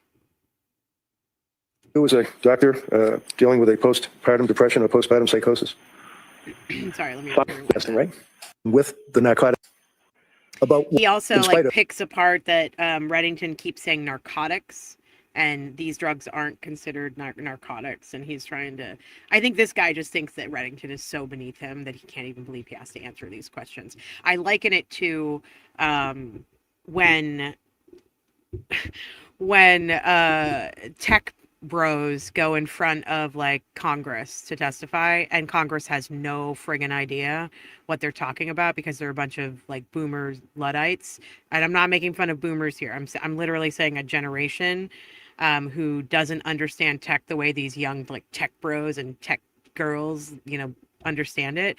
That's kind of like what's happening here. That's the way that Dr. Hack is treating Reddington, and I'm over it. But here we go. In spite of innumerable, which we won't have to go through, complaints that she had and her husband about what was happening to her as a result of her postpartum, as well as postpartum depression, symptomology of postpartum psychosis in conjunction with the narcotics, the drugs, the prescriptions that she was given. They never did any further testing, right? Correct. How about thyroid? Is that something that's important to you as a doctor dealing with a postpartum depression or postpartum psychosis? Thyroid would be important to assess in a person complaining of mood problems, yeah. Well, how about a woman who is complaining that during the postpartum, which goes on ad infinitum, is complaining of postpartum depression symptoms and or postpartum psychosis? It's important to check the thyroid level, isn't it? It would be important to check thyroid in multiple different psychiatric conditions. So the answer is yes, right? The answer is yes. I'm not sure that specifically answers your question. I don't care. Thank you. That's all I have, Judge. I don't care. I don't fucking care. It would be important to check thyroid in multiple different psychiatric conditions. So the answer is yes, right? The answer is yes. I'm not sure that specifically answers your question. I don't care. Thank you. That's all I have, Judge. Commonwealth redirect. I don't care. I don't care. Cracks Good me morning, up. Dr. Mack. I love this guy. Now, defense counsel kept referring to your investigation in this case. Do you see your role as an investigator when you're retained to do these evaluations? No. And in fact, you are evaluating for a specific question, correct? That's correct. And in your evaluation in this case, you were asked to focus on the mental condition of Lindsay Clancy at the time of January 24, 2023, right? So, excuse me, he's able to answer yes or no, but this is direct, so I'm objecting to the leading. I'm going to allow just to kind of focus to the area, and then we'll go from there. Go ahead, Counsel. Thank you. You can answer that question. Yes. She got to do something. Now, were with you her provided hair. the information she has that you to do reviewed? something with her hair. Yes. Right? And were you aware where that came from, whether it was the court or the district attorney's office or from defense? I'm not necessarily aware of the origin of any of the documents that I reviewed, only that I did review them and I did possess them. And as far as the timing of when you were retained in this case, I believe your testimony on Friday was that your memory was early 2025 you were retained. Is that right? Yes, I would say that the initial discussion about it was at the end of 2024. I'm not exactly sure when the Commonwealth or the district attorney's office exactly made the retention happen, but I understand it to be early 2025. And you were provided a significant amount of information after you were retained, correct? Yes. And that information continued to come to you up until the point that you were going to meet with the defendant in April of 2026. Is that fair to say? That's correct. And were you able to set up that interview with her on your own? No. Is it your understanding that it had to be with the permission of the court and the parties? That's my understanding. And that date in April was a date that was provided to you as a date that you could go and speak with her, correct? Yes, the 2 dates, April 10th and April 12th. And in conducting these evaluations, is it standard or best practice to review as much information as you can prior to that interview? Okay, she doesn't go anywhere with this. Basically, she clarifies that he's an independent contractor for Park Dates, which we've been talking about, and that he reviewed the 9 diagnostic criteria for a major depressive episode under DSM-5. And here was a moment where I was like, we're going to do this? We're going to do this? This is very fascinating. Hold on a second. I will find it. There was a very quick cross, but at the very end, listen to what she says here. You found a major depressive disorder. Can I object? Overruled. Leading? Correct. No, I'll allow it. I have nothing further. Thank you. Anything further? Just briefly, sir, are you suggesting that my office had any control over when you were able to go visit Lindsay in the hospital? Objection. Overruled. Why is she I don't standing know up? if your office Sit was your ass involved, down. but I imagine, so I don't know. You don't know. I imagine your office was aware, but I don't know. Doctor, if you guys Doctor, Okay, I think that's you it. answered the question. That's it. All right. Done. Next, You're anything done. further? Anything further, Como? All right. Thank you, Doctor. Thank you very much. Thank you. All right. All right. So, members of the jury, we're going to take a morning break at this point. The one thing that we missed, hold on, I gotta go back just a little bit. There was a break. I thought she did this earlier. Hold on, I gotta look it up.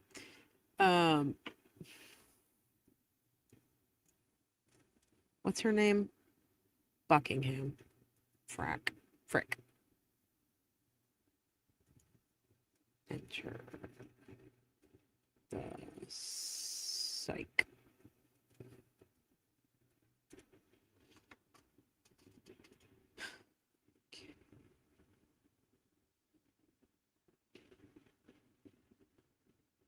Okay. 236. So yeah, that's where the break was. Okay, so this happened, and I don't know where we went with this. So I want to watch it with you guys and see if we can figure it out. Take a break anytime. And she repeatedly declined a break. Right? She declined once. I recall that, yes. And that would be declined contained once. within the video that was running throughout the course of your interaction with her, correct? See what she's holding in her hand? At this time, Your Honor, I'd like to present as the next exhibit the recorded interview with the experts. All right, counsel at sidebar. So Reddington said no objection. I don't know why the judge wanted a sidebar here, because this is what happens when they come back. Let me make sure he said no objection. And fair to say, as it pertained a break that was running throughout. At this time, Your Honor, I'd like to present as the next exhibit the recorded interview with the experts. All right, counsel at sidebar. Yeah, he said no objection. They go to sidebar, and then they come back. Okay, no objection? No. I don't know why. Yes. So she Okay, no enters objection? it No. into evidence, which Dr. means Mack, on process. the interesting thing about that, I don't think we're going to see it. Maybe we'll see it later. I don't know. Maybe we'll see it today. I'm not sure. But what that means is that the jury has access to watch the interviews that Mack and Heilbrunn did with Lindsay Clancy at Tewksbury. I don't know what they'll be able to glean from that, but I think that's interesting. And that's something that I would want to watch, honestly. Oh, we got. You're hot. That means we got some Club Cash. Jenna, thank you so much for the $50 tip. I love you back, girl. Thank you so much. So generous. Everyone is very sweet. Thank you so much. I feel her anxiety when her voice shakes as well. Yeah. Like maybe, I don't know. Do you think that that's a perm that grew out, you guys? Or is that like natural? Like my hair is a mess right now. I can't really talk, but this is like, you know, this is, I've never had a perm. This is just the natural curly curls. I'm like trying to figure out if that's real or not. She needs a trim and a different gel. That sounds like the 80s. That just like the 80s just came out of your mouth, fly like Jeff.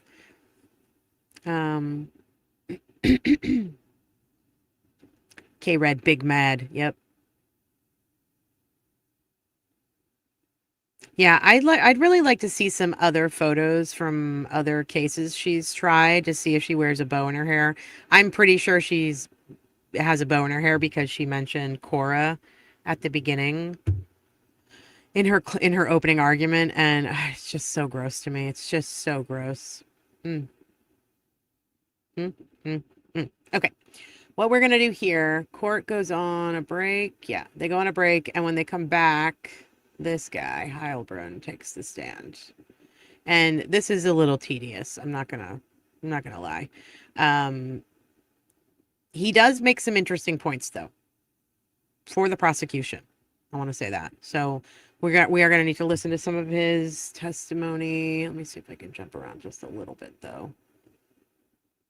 Let's see. Excuse me. Okay. So then we got into Heilbrunn, 339.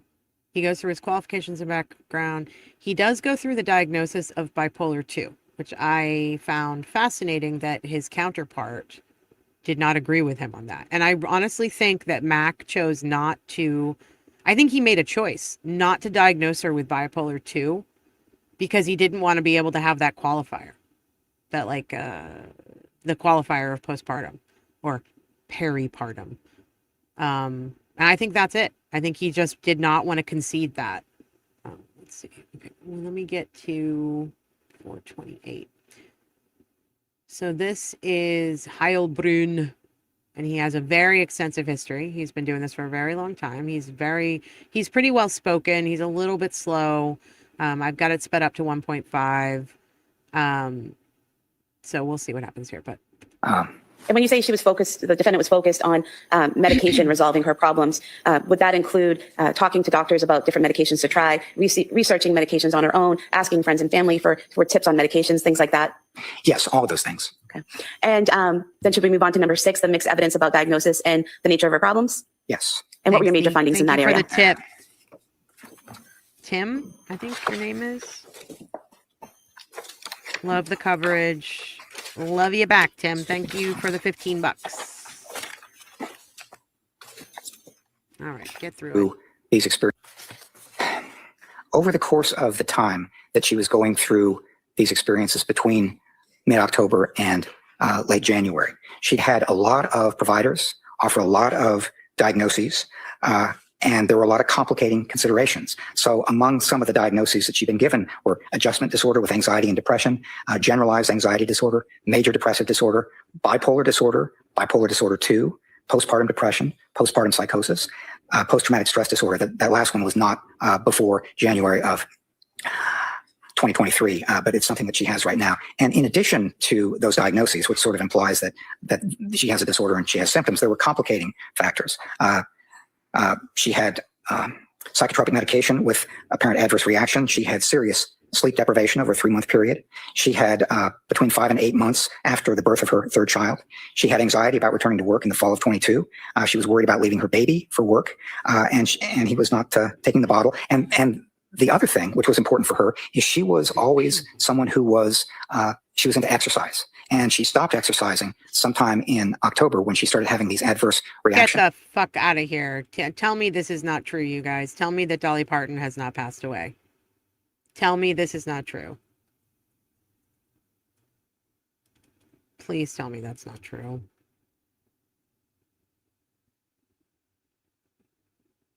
Oh my God. No. No, no, no, no, no.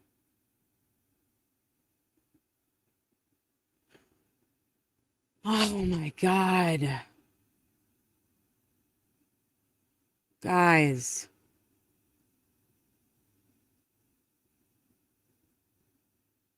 Dolly Parton was one of my childhood idols. She's one of the most amazing human beings on the planet. Oh, Dolly. That just made me so sad. I love her so much. Do we know what happened? Was she sick? I feel like she was just performing like last week or something.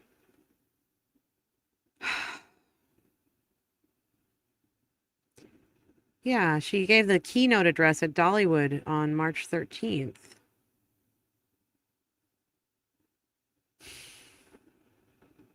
Can we just take a moment?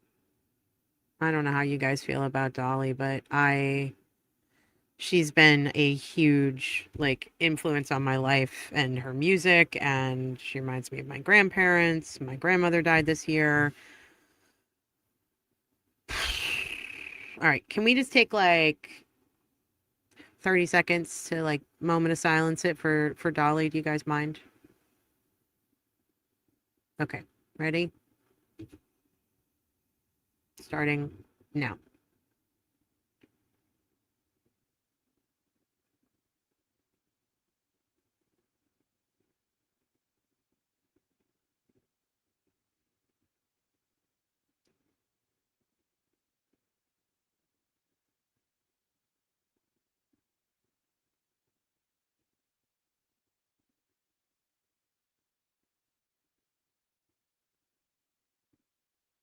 Thank you guys. Ugh.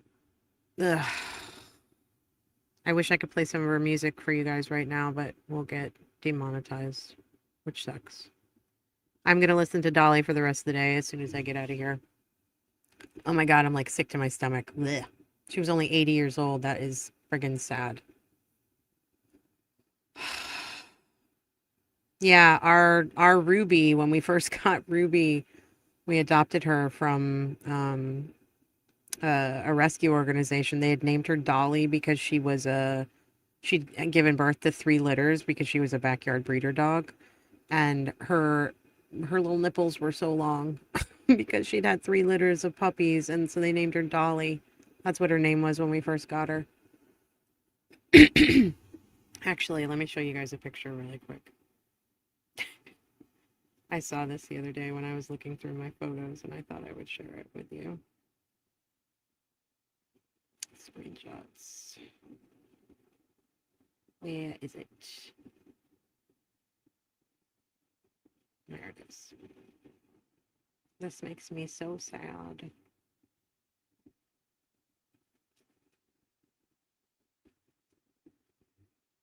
Okay. So sad. All right, let me take this guy off the screen for a second. Let's see. Where did it go?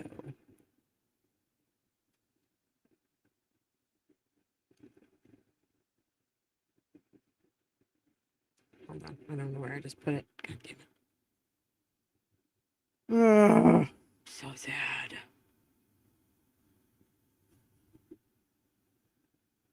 Okay, it's in downloads. 820. Okay. I just want to share this with you.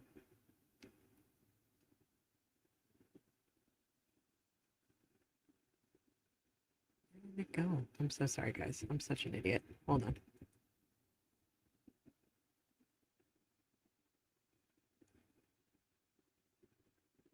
Dead air.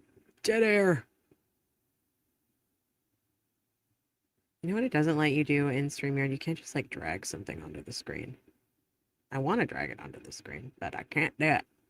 Can't do it. All right, let me just retitle this. Dolly. Okay. God, that is so sad. I'm so sorry. I just like stopped me in my tracks, guys. Sorry. Okay. Dolly. There we go. All right, so this is me when I was 5. This is Halloween. I was obsessed with Dolly. I told you guys this story, that those were cantaloupes in my grandmother's bra. And they sent me off to kindergarten looking like this. Jackasses. I didn't have any front teeth. There I am, Miss Dolly. I'm wearing my grandmother's wig, my grandmother's dress, my grandmother's bra. I got cantaloupes in the bra. That's how they sent me off to kindergarten.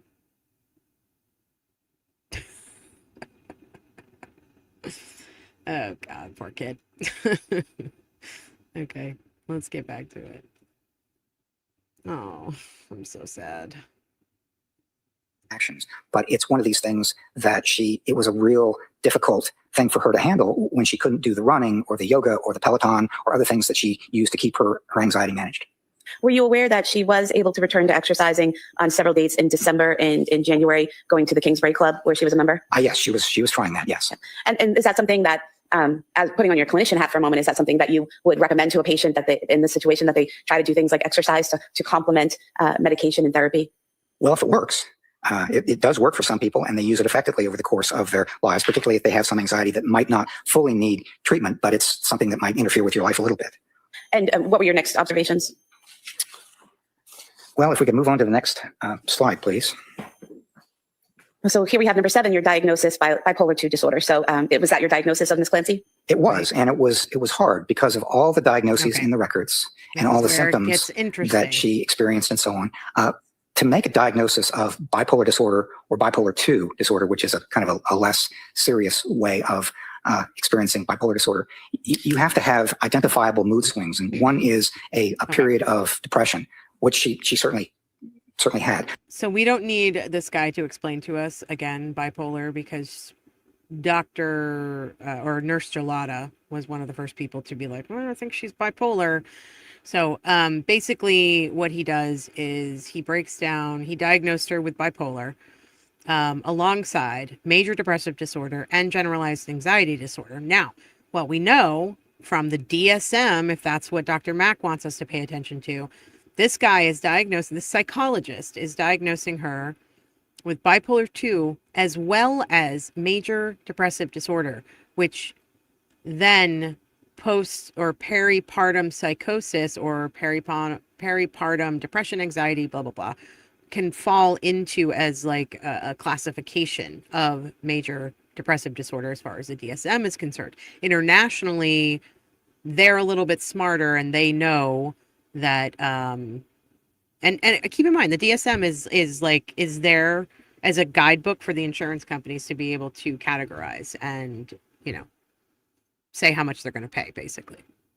So he diagnosed her as bipolar 2 alongside major depressive disorder and generalized anxiety disorder. And he cited her longitudinal treatment records at Tewksbury State Hospital over the past 3.5 years. Keep in mind, these two guys, Mack and Heilbrunn, met with Lindsay 3 years after this event happened. And they were getting her take on what she was going through 3 years ago after this horrific event and what she thought happened to her back then. They didn't talk to her in the past 3 years. It was just this one meeting. I don't think that's enough, but and then he did some psychological testing results as well. So the MMPI-2-RF showed a slight tendency to minimize unusual experiences, but was fully valid with no clinical elevation other than the suicide death ideation scale. So that's where she was elevating, was the suicide death ideation scale. And then they also did the Beck suicide intent scale and Columbia scale. And that indicated that Lindsay made an extraordinarily lethal suicide attempt. Yeah, no shit. And remains at high chronic suicide risk. So 3.5 years later, she's still on 1-to-1 suicide watch. She scored 0 out of 10 on the adverse childhood experiences. I'd like to know what I score on that. I wonder if I can just take that test online. That'd be interesting. I'm speaking. I don't need you guys for this conversation. Sorry, I'm talking to myself. Okay. And then we get into, this is the part I want to play for you guys. 608. We start talking more about the filicide aspect. So I'm going to have to be careful how we talk about this or what I show you, because he gets a little graphic. He says weird things.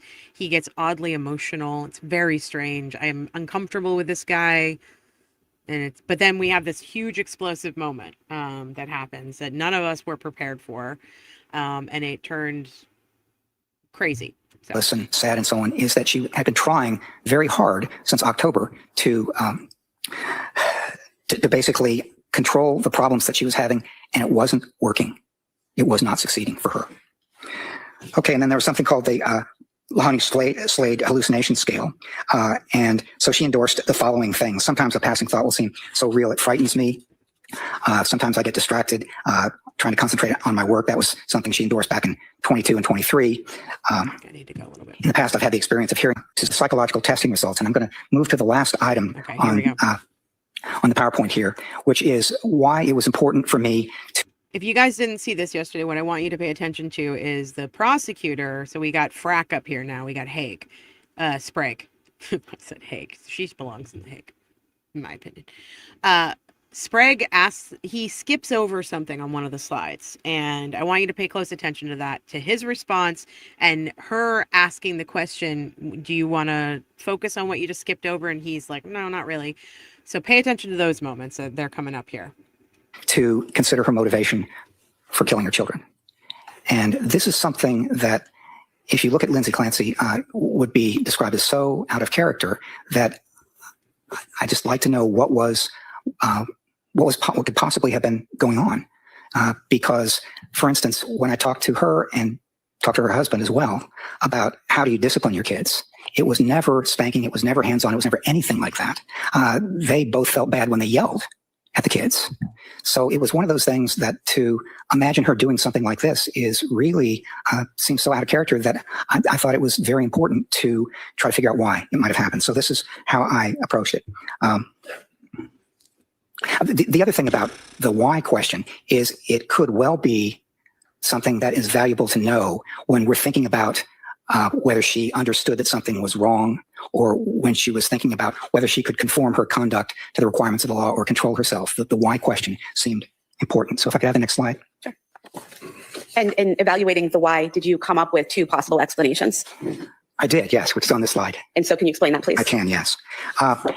There are a number of reasons in my experience why people harm one another, why people kill one another. And most of these reasons ended up not applying to Miss Clancy. I mean, it wasn't job related. She wasn't in the military or the police.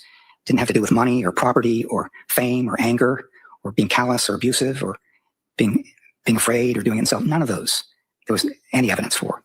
But there were a couple of things that started to have some evidence for, and this is what it looked like. One is the psychosis, the possibility that she had a severe mental illness, experiencing hallucinations, delusions, that sort of thing. And as part of that, on January 24th, experienced those symptoms that we're going to talk about in a minute. And I'm calling that the first bullet point there, acute psychosis with command hallucinations. The second possible explanation was as part of an attempt to take one's own life, as part of a suicide. One might harm one's children if you thought that would prevent them from suffering. And let me see if I can give you an example of that. If one of us were to learn and we had no doubt in our mind that the Holocaust was coming tomorrow, and we thought that was going to be awful, and I can't live through that, and so I'm going to take my own life. If I had children, the question might come up, do I take them with me? Do I take their lives as well? Now, I'm not saying that I would definitely do that, but what I'm saying is that it would come up as a possibility in what I thought about. And so there ended up being, in my mind, 2 possible explanations for why she did what she did. The first being the acute psychosis with command hallucinations, and the second being this was a serious suicide attempt, and she wanted the children to be with her so she wouldn't be separated from them, and so they wouldn't have to suffer after she was gone. Now, in a minute, I'm going to talk about the evidence that I saw supporting each of those, but I will tell you right now, in advance of talking about that most of the evidence that I saw supported the second one and not the first. And so, Doctor, if we could go to the next slide and you could tell us what evidence you saw for acute psychosis with command hallucinations. Yes. The first was, that's what she said. I asked her that question, and that's the way she explained it happened. She said, sometime on the afternoon of January 24th, 2023, that she heard a voice, and the voice said, "This is your last chance. You have to kill the kid so you can kill yourself." If she actually heard a voice like that, that would be evidence of psychosis being experienced and what we call command hallucinations. If she actually heard a voice like that, how do we determine that she didn't hear that voice? Because she's telling you she heard that voice. Let me go back. If she actually heard a voice like that, that would be evidence of psychosis being experienced and what we call command hallucinations, where the voice is instructing her to do something. There were some other possible things that made me think that it could be a severe mental illness that she was experiencing, and 2 in particular. One was thinking that others might know her thoughts. Yeah. Now, crazy. This is something that is a symptom of psychosis called thought broadcasting. Okay.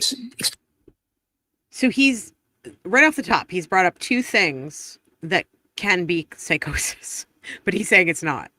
2 things, but I don't think so. Not in this case. Experienced in a certain way. Okay. In thought broadcasting, if I'm experiencing that, I literally have the idea of television or about that. And she said, and other people asked her about that too, and she said it was not thought broadcasting, but these were very vivid thoughts. And she thought that it might be that people could hear them as vivid and strong as they were. Sane. That seems the normal. second possible symptom is that thinking police might take her children. Now, in some of the records, I saw people saying, "Wow, this looks like a paranoid delusion to me." And I will tell you that it didn't look either paranoid or like a delusion to me. And here's why. I'm a healthcare professional, and that means that in Pennsylvania and every other state I know, I'm a mandated reporter. If someone tells me in therapy or in an assessment that they think that a child is going to be injured or severely hurt or that might happen, then I'm required by law to contact Childline in Pennsylvania. Ms. Clancy is a labor and delivery nurse. She's a healthcare professional as well. And so it's one of those things where if she had said to a psychiatrist, psychologist, anyone providing treatment, that she thought she was experiencing ideas like she might harm her kids, she would know as a mandated reporter that they were legally required to report that. Now, that might not mean that the police would literally come and take her kids away, but it would mean that there would be an investigation. She would have to answer questions, and it might be that for a period of time she would be separated from the children. And Doctor, we understand. I thought he was done. I don't know. Well, we'll find out. Are you done? I just want to ask a follow-up question about your last point. Is that okay? Oh, yes, that's okay. And so you mentioned you didn't think it was a delusion. Is it true that a delusion is a fixed false belief? Yes, that's the way it's defined. And so Ms. Clancy thinking that if someone knew she thought of harming her kids might be taken away, that's not a false belief, correct? Well, that was what I was trying to say, is that it is not a false belief. It's quite possible that it could come to pass. And if you could continue with your discussion of why, the evidence you saw for acute psychosis. Yes. The other point there at the bottom is that it's appealing as an explanation because it could explain acts that seem so out of character for her. You don't have to get complicated at all. It's just, I had a psychotic episode. I heard a voice. The voice told me to do something terrible. I did it. And after considering the evidence for acute psychosis, command hallucinations, did you then consider evidence against acute psychosis with command hallucinations? I did, yes. And what did you see? One of the reasons, well, the first bullet point here is that the way she described this as happening is that she heard a voice that she'd never heard before, experienced an hallucination. And she's never experienced it since, but she only experienced it for the 18 minutes or so that it took to kill the children. Or so. I have a couple of things with this part of the testimony. First of all, this guy doesn't know that it took 18 minutes. They actually haven't quite figured that part out. I know we have her heart rate from her iPhone, from her watch, but her watch was taken off at some point. We don't know the exact time frame. We know that Patrick was gone for, I think, 45 minutes to an hour. And this guy is about to say that she only heard the voice for those 18 minutes that it took her to unalive her children. I'm going to have to skip through some of this because he gets into graphic detail. And so this is what he has to say about it. When someone tells me that they experience a symptom only during the course of committing an offense. Why is that, doctor? Why are you careful when someone tells you that they only experience this voice during a criminal offense? Well, because it provides a convenient way of lessening your own culpability. It's always possible, but as it provides a convenient way of eliminating your own culpability. Meaning he's saying that, you guys know what this means, but for the jury, he's telling the jury that she made it up. She made up the voice because it only happened for those 18 minutes. But what we know from other testimony is that Lindsay was telling people that she was hearing voices. She was telling people she was having thoughts of unaliving herself. She was telling people, including her mother and her husband, that she had thoughts of hurting the children. She also had mentioned that she was having she was asking if people could hear her thoughts. She asked her mother if she could hear her thoughts. And so all of this was going on preceding the event of January 24th, 2023. So for this guy to sit here on the stand after the jury has heard all this evidence and say she only heard a voice for 18 minutes, so she's making it up. He's not saying it that simply, I'm paraphrasing, is kind of bullshit, in my opinion. To me, it sounds more like a psychotic break. I'm not a doctor, obviously, but this was so out of the ordinary for Lindsay Clancy. And on top of that, she was desperately concerned with her children's welfare and their well-being, and she loved them. And so for her to do something like this, I would be weighing out, if I were on the jury, would a person like Lindsay Clancy, who has decided or thinks that she needs to unalive herself, if her thought, which is the reason he's saying she did this was actually out of love, right?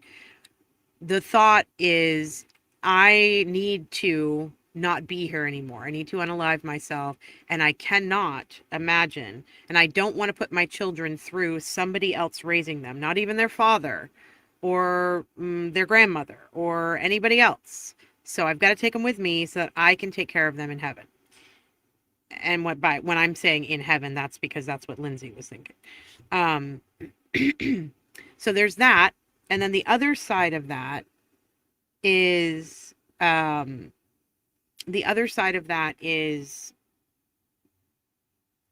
she had a psychotic break. The voices were telling her to do this because those are the only two reasons that she would do something like this or could do something like this, because of how much she cared about her children. And I have a very difficult time thinking that, to me, she seems like a selfless person. Like she was selfless in that she cared so greatly for her kids and she wanted to be better for them and she wanted to be a better human being for her husband and she wanted to be better for herself. I have a hard time believing that a woman who put her kids above everything would choose to do this just so they could be with her in heaven. To me, and I'm not saying she's making any kind of rational decisions here, but to me, as quickly as it happened, to me, that feels like something broke inside of her and she was not in her right mind, in my opinion. As I said, I find it very, very rare. Whereas an explanation for why somebody did something, somebody might look at that and say, it's a convenient way of somebody looks at me and I don't have the same culpability that I would otherwise. And what was the next part of evidence that you saw against acute psychosis? There was some discussion of whether this was postpartum. And so she was about 8 months away from having given birth to Callan, her youngest child. And most of the explanations or most of the sources of authority like DSM-5 or the Cleveland Clinic will point to maybe 1 month after birth or 2 months after birth or something like that. But the farther away you get time-wise from the birth, the less likely it is under those kinds of authority to be. Yeah, Tara says, I know we heard other testimony from other people that interviewed her where she very clearly told them that there were voices leading up to the episode and not just during the episode. I agree. D Cool says, I 100% agree with you, Mel, but this is what the Commonwealth case should have been, trying to prove she's faking it. I agree 100% with you, D Cools, but unfortunately they decided to say she was faking the suicide. Like, these guys are morons. They had a story to tell. This is the story. This is so much easier to understand for the jury. There are two different options here. She's either faking the command voices or she's faking the command voices because she ended up not unaliving herself, right? Or she had a psychotic break. So the defense is saying she had a psychotic break or she's faking the command voices. You choose, jury. That would have been simple. They have royally screwed everything up by trying to sell it to the jury that she might have tried to fake her own suicide, trying to bring Catholicism into this, trying to act like she was a control freak of a mom. She didn't really care. And they're just dumb. These women are, not these women, frickin' frack are dumb. Like, I don't know what they're doing. And we are on day 20. And they don't know what they're doing. Oh, I'm glad you got to see Rebecca at the meetup. Someone in the chat said, I'm so glad that you got to see her. I'm sad that I didn't get to see her. I'm most annoyed, D-Cool says, I'm most annoyed with the Commonwealth for being no evidence or faking it. That should have been the whole case. The defense has done an excellent job proving she had a psychotic break. I agree. I absolutely agree that they have done a great job.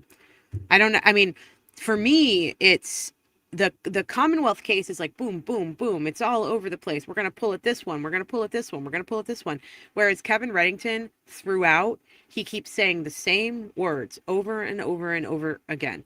And the repetition is going to be what the jury, in my opinion, it's what the jury is going to remember. They're going to say Kevin Reddington said she had postpartum psychosis. This is how the break happened. This is what she was going through. These are the drugs that she was on. She was hearing voices. She had pressured speech. She was misdiagnosed. She was over medicated. Those are the things that Kevin Reddington keeps saying over and over and over again. And the Commonwealth is grasping at straws and then taking all those straws and throwing them at the jury. And the jury has no idea what their case is. And I think I'm so interested to hear their closing argument because I can't imagine how they're going to tie this together. I just can't imagine it. Yeah. Mal said, I thought the Commonwealth accused her of killing her kids because she didn't want to be a mom anymore. They've now agreed that she was psychotic and deeply disturbed. Why haven't they reduced the charge? They haven't agreed that she's psychotic, I don't believe. I don't think the Commonwealth has agreed that she was psychotic. Yeah. Commonwealth. She didn't want her kids anymore. Commonwealth witness. She loved her kids deeply. Yeah. Yep. Okay. The postpartum. Now, it could be something else. And there were certainly some things that I saw that were symptoms of depression and other sorts of things that she experienced in January. But it was, given the time, it was less likely, I thought, to be postpartum. Is that a clinical Then the next definition? bullet was inconsistencies in her account. To me, when asked about this she said important. The voice said, "This is your last chance. You have to kill the kid." Okay, I can't. Sorry. This is, he tells the jury that we've heard this already before, but I'll say it from my mouth hole instead of this guy's. She told each of the kids to go to God. He gets emotional about it, and I think it's weird. So I didn't want to traumatize anybody with that, but that's what he does. For about 18 minutes of the duration of the time it took to do this. There were other times, though, for instance, when she was in the hospital after this happened and was talking to a psychiatric attending, when she said that the voice had said other things, for example, the children will suffer without you, or you have to take the kids with you, or things like that. So inconsistency is important because it suggests inaccuracy. In other words, which version is accurate? Is it the first? Is it the second? Is it neither? I mean, here it couldn't be both, because she said, I only heard this. To some people, she said that. And then I heard this plus this. To other people, she said that. So, Doctor, if she had said to a third person that it was a different version, such as you have to kill the kids so you can kill yourself because there's a danger to you and the kids, would that be a further consideration of the inconsistencies? Objection. Yeah, overrule. The more inconsistency there is. Can we have a basis for that, please? It's asked as a hypothetical? Hypothetical, yes. I'll allow that. So it's not based on evidence, it's a hypothetical. It's hypothetical. Okay. You might have to repeat the question. So if the person has a third version of what happened, what the voice said, and what the reasons the voice gave, would that be important in your assessment as well regarding inconsistency? Objection. It's speculation. It's not based on evidence, and there's no foundation for a hypothetical question. Let's just ask it as a hypothetical. Assuming this and go that way. He wants to tell her how to do it. A hypothetical question for you. Assuming that a person has already given two versions of a voice, what the voice said for them to do, and then gives a third version of what the voice told them to do, would that be significant to you in assessing the inconsistencies? Objection for the record. Yeah, overrule. Go ahead. What I would say is the more inconsistency there is, the more problematic I find it to take any one particular account and say this is the accurate one. And then what other evidence did you find against acute psychosis? There is some research that's been conducted on malingered hallucinations, which are accounts of hallucinations that are exaggerated or fabricated. And I found it useful to look at that research and see what it suggested and kind of lay out there in terms of the way she described it. So some research suggests that that one consideration is whether the voices are internal or external, whether they're coming from your own thoughts or whether they're coming from outside of your head. And Ms. Clancy perceived this voice as external, which is more consistent with genuine hallucinations. Okay. However, command hallucinations are often, in about 88% of individuals reporting them by one account, accompanied by a related delusion. Are you saying report what? Any accompanied delusions? Guys, chat. Tell me some of the delusions that Lindsay Clancy reported. Right off the top of your head. I'll wait.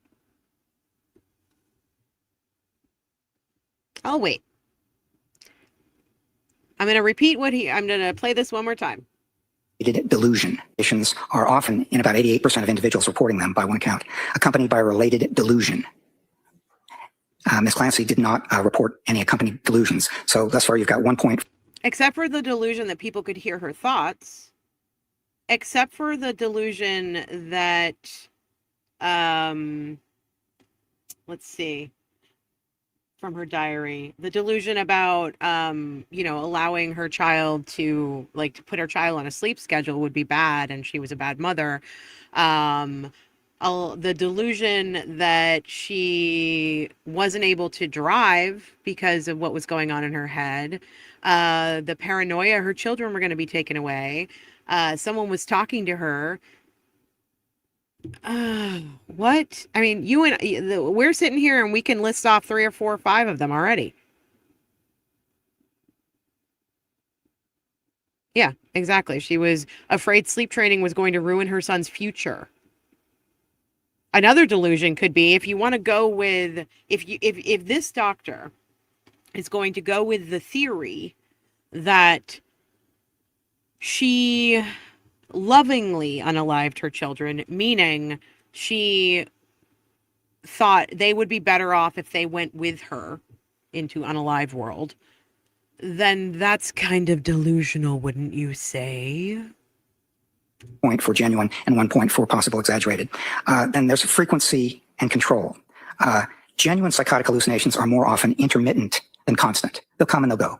You'll hear it, stop hearing it. You'll hear it again, stop hearing it, and this can extend over a period of time. Ms. Clancy, in this instance, reported that the voice was constant for 18 to 20 minutes, and then it stopped.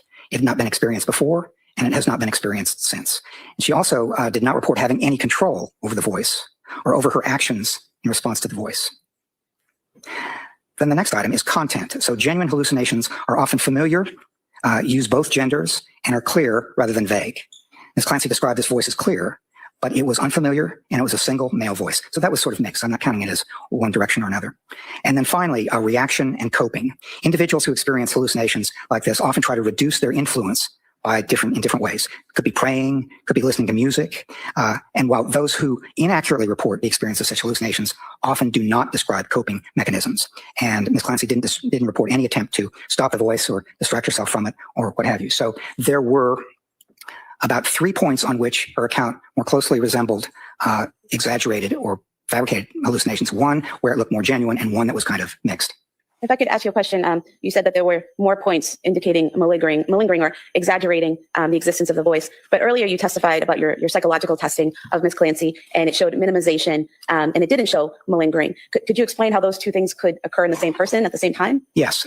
When we try to appraise through testing or specialized measures something that looks like malingering or exaggeration, the way we typically do it as psychologists who develop the measures is it looks like somebody who is going to take a shotgun approach. They're going to say unusual things are wrong and strange things are wrong and many things are wrong and things like that. If you do that, we're pretty good at picking up that shotgun approach to malingering. But if I ask you a bunch of questions and you answer them almost entirely in a genuine way, that you're being as accurate as you can, except with one exception, when I ask you about one experience or one symptom and you exaggerate or fabricate that, it's we can't pick that up through our testing. So what we have to do instead is we have to kind of develop our ideas about how it might have been experienced, what it was consistent with, what the disorder is. We take a broader approach, which is what I've tried to do in talking about this. Go to the next slide, please. And was there further evidence against acute psychosis? Yes. I'm going to start with the question of thoughts or hallucinations. I've already said that I found the account of hallucinations to be, as she described it, it would be very, very unusual to experience it that way. Never having, not before, not since, constantly for 18 minutes.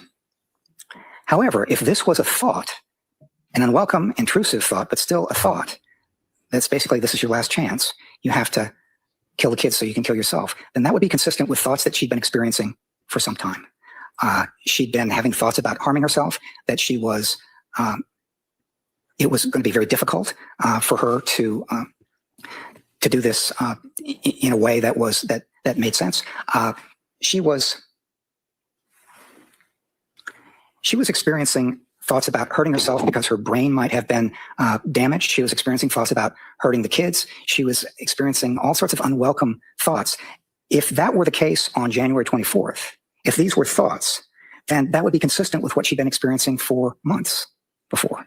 So that was something that made more sense to me, that rather than an auditory hallucination, it would have been an unwelcome, intrusive thought. The next bullet is her response to her husband's question, what did you do? So when he got home around 6 p.m.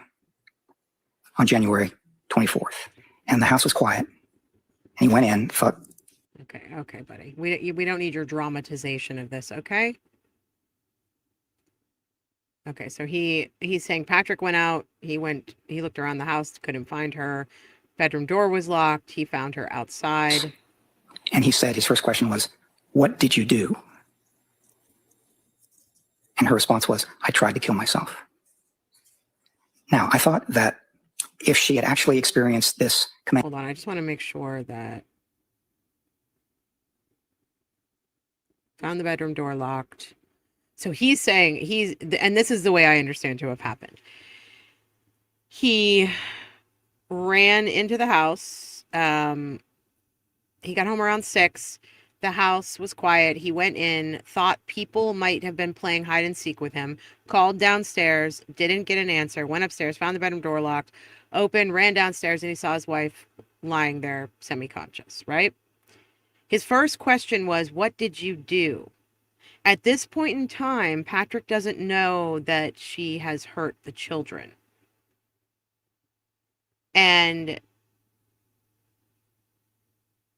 so for him to ask her, what did you do? I think most people would expect that she would say, I'm sorry, I did this to the children. But the answer to his question was, I tried to kill myself. So let's listen on. Did you do? And her response was, I tried to kill myself. Now, I thought that if she had actually experienced this command hallucination, that she might have said something like, I did what I had to do. I did what the voice said. Why? Or something like that. But no, Why? She said, I tried to kill myself. Why? And this is consistent with my looking at this and starting from the perspective of this is a serious, highly lethal suicide attempt. And that's the way to understand it. And then the last bullet point has to do with the recovery of memories. So when she regained consciousness that night in the hospital, one of the things she said is that she wasn't able to remember what had happened. And she was informed of it. But if this had been a genuine memory loss, then human memory is funny. And one of the things that happens is that when you're trying to remember something that actually happened, things can interfere with that. Things that you read, things that you're told, other sorts of things like that. So it would have been hard to understand how she would recover that memory accurately, including the particular memory of the command auditory hallucination when it said. And doctor, did you already go over the first bullet point, the inconsistencies in her description of knowing wrongfulness? Yeah, I'm gonna pass on that one. Go to the next slide. Okay, you don't have that's not a consideration? Well, there were some additional inconsistencies in terms of whether she knew that when I asked her whether she was aware that it was illegal or immoral, she said basically, I wasn't thinking about this at all. No thoughts, no decisions, none of that. It was just all action. One of the things that Dr. Resnick wrote in his report is that she was intellectually aware that it was wrong or illegal, but not morally. And what she said to me is that I just don't think I wasn't thinking about that at all. I didn't know any of that. And if we could go to the next slide, I think if you could describe for us the evidence that you saw for suicide combined with altruistic filicide. Yeah. Altruistic filicide is a term that's used that means killing your kids out of love, not because you're trying to be cruel or for material gain or because you want them out of your lives or any of that, but killing them out of love so that you could basically they wouldn't have to suffer, so you could prevent their suffering. And what she did, I thought, was begin with what I said a minute ago was a highly lethal and very serious suicide attempt. No shit, dude.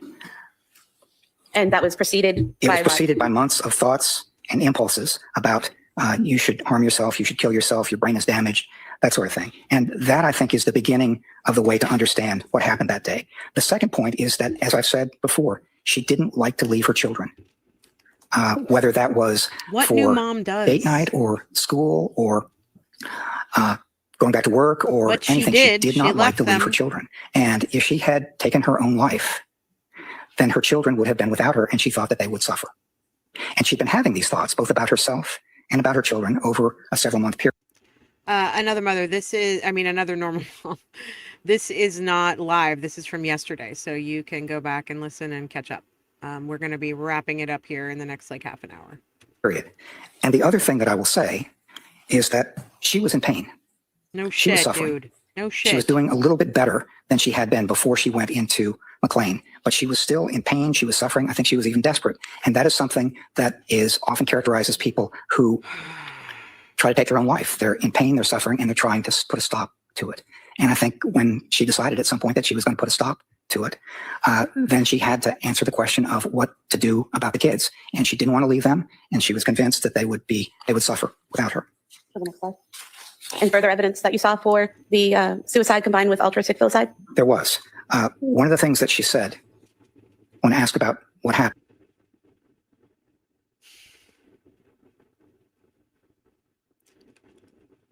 So this slide says evidence for suicide combined with altruistic filicide, quote unquote, go to God, baby, and expectation that she and children will be together in heaven. The quality of her experience, peri-traumatic disassociation, is recognized part of trauma for some. I can't read the bottom part.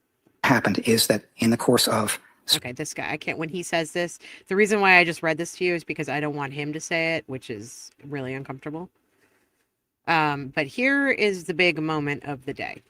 And that was part of her expectation, that she and the children would be together in heaven with God. She was raised as a Catholic, and this, as I understand, Catholic considerations, that's not necessarily what happens. But when I asked her about that, when I said, isn't suicide a mortal sin?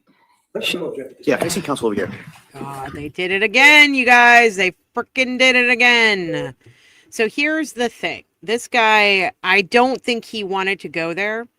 He tried to skip over the bullet point on the slide, and she pushed him, and then she got him into this answer. And the thing is, you're going to find in just a few minutes that she's like, I had no idea this was going to happen. Blah, blah, blah.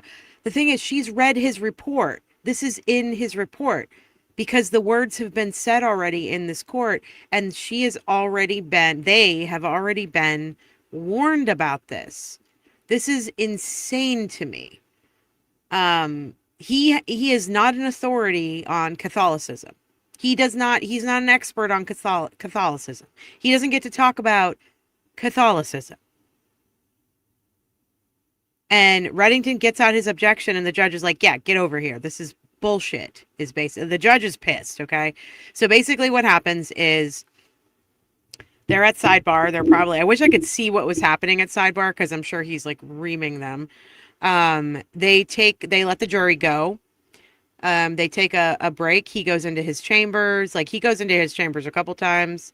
At one point, he goes into his chambers with the books, the law books, which means he's about to look some shit up. And he tells the jury they're going to bring you back in a couple minutes. And then this happens. Go back to break. This is when he goes back to chambers. And then when we come back, he says this.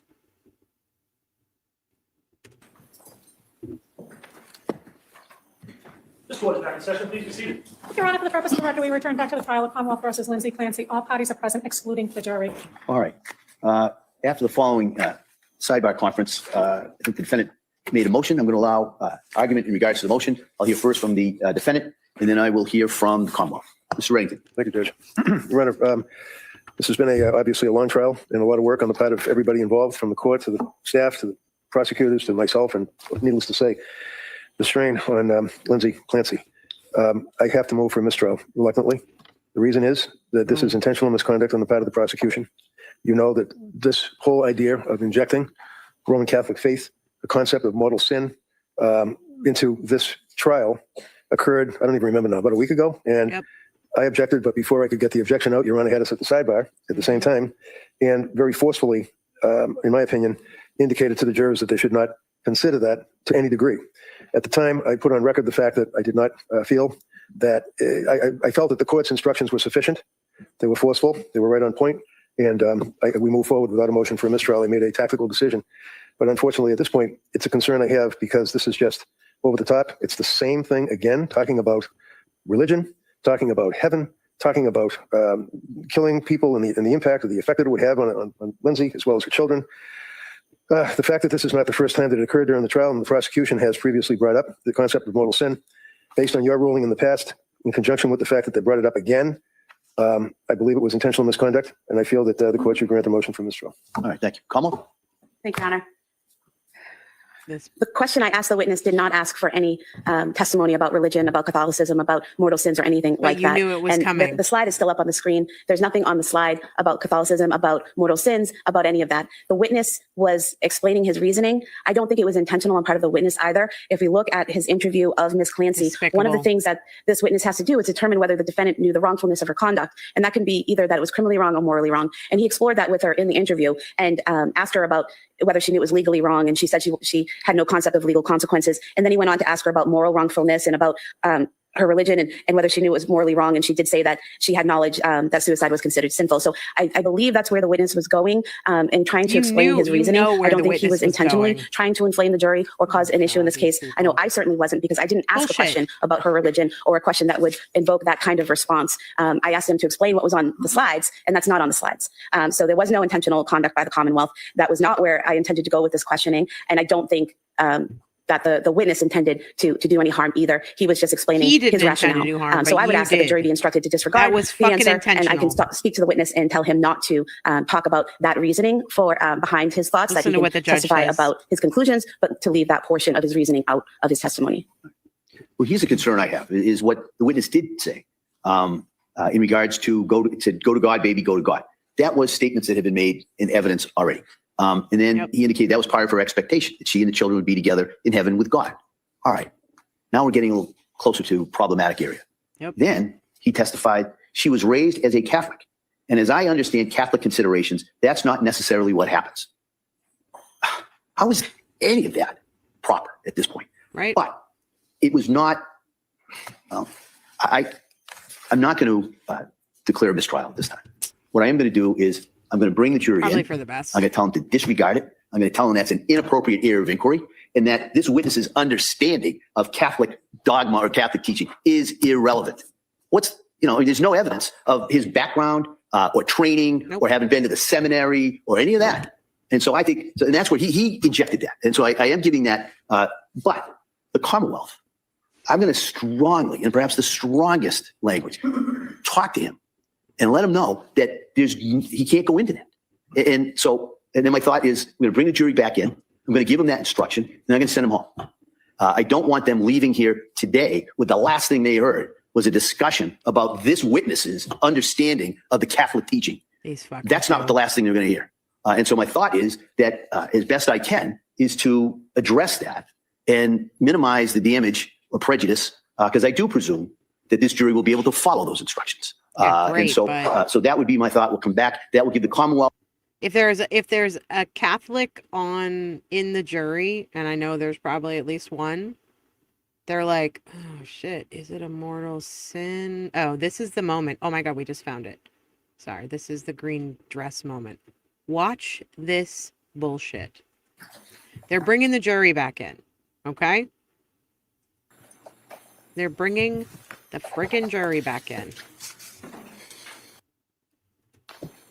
Watch this. Okay, there's Bob Mata and all the ladies. Okay, watch this. What is this? What is she doing? Brittany Romano, you should be ashamed of yourself. Why? And she looks at the woman who's next to her, who's being so serious, and probably another journalist there to do her job. And that's what, watch this. Watch her look at the other woman.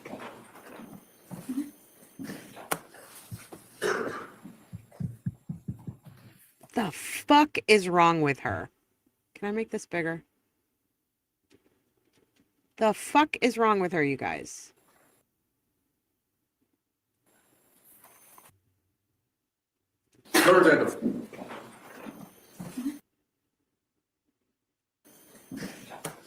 And the woman behind her is doing the same thing. Look at that. What is wrong with these people?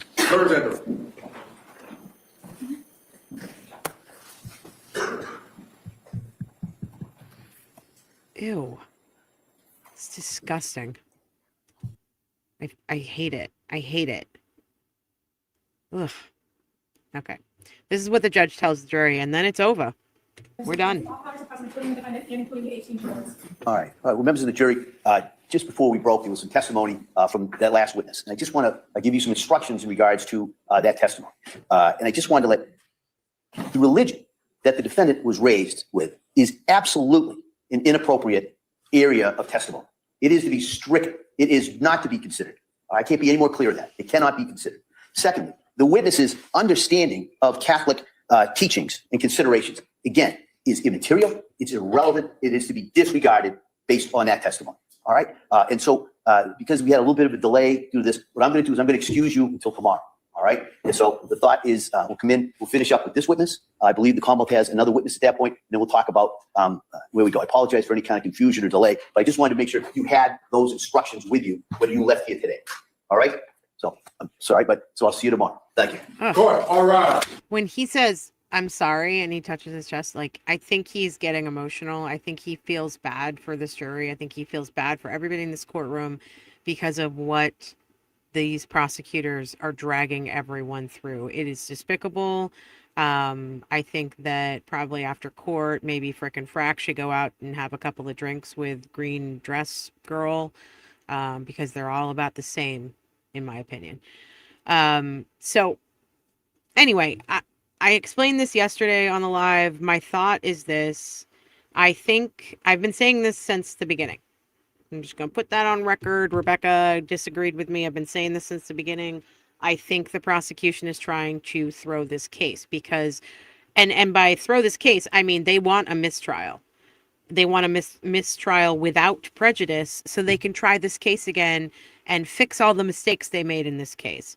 Kevin Reddington wasn't going to give them that last week. But now, because he kind of has no choice and they're pushing him, and that's a problem. I believe there's case law on that too, like a prosecution forcing the defense to request a mistrial is a problem.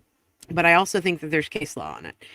And so the prosecution is doing their damnedest to throw this trial so that the judge possibly is like, okay, mistrial without prejudice, meaning it can be tried again, and they get a chance to do it all over again. They get a chance to for the taxpayers to pay money all over again for this stupid, ridiculous trial. Lindsay Clancy has to pay money all over again to defend herself. We've seen them do it before. They did it with Sean Ellis 4 times. And so I think that the issue here is that I think the judge knows that, and I think that's why he denied it. He doesn't want to give them another run at it. He doesn't want to give them another at-bat. And so I think people were disappointed that he didn't dismiss it, or he didn't call a mistrial. I think he could call for a mistrial with prejudice, which I think is possibly the smartest thing to do here. But I think because it's such a heavy case and the jury is going to have to decide whether she was sane or not, I think he wants the process to play out. I think Reddington does too, but he didn't have any choice. He's got to protect the record, because if she does lose, if Lindsay Clancy loses this trial, if she's convicted, they will immediately start an appeal. And if Kevin Reddington didn't stand up and ask for a mistrial, then it would be ineffectual assistance of counsel. So everyone is in a catch-22 because the prosecutors are pushing them into this.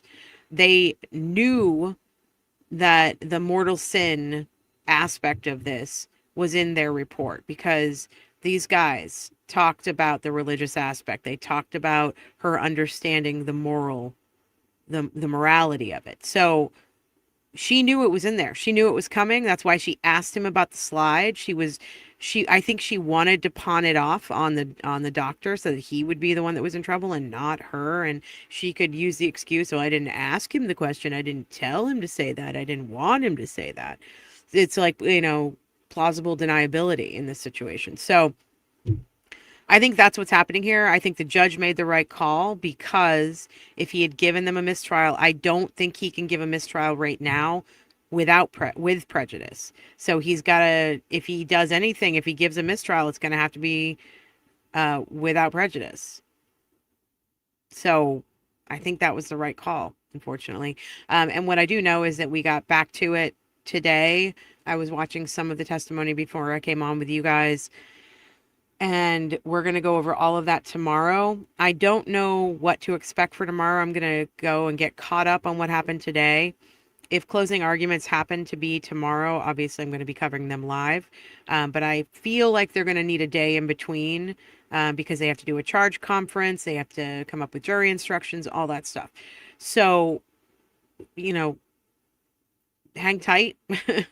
Everything's TBD right now, but I will let you know as soon as I know. And thanks for being here with me and for going through this case and for your thoughtful opinions and your respect of everybody in the chat. And all I got to say is rest easy, Dolly. You will be missed. Thank you guys so much. Thank you for the super chats. Thank you for the memberships. And thank you especially for the tips you send our way. Thank you for the Clut Cash. Appreciate y'all. And I will see you back here tomorrow, time TBD.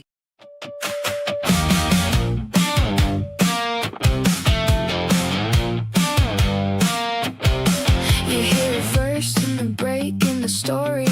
One little crack and the whole thing gets wary. A witness swears but the timeline bends. A smile too smooth and the trail just ends.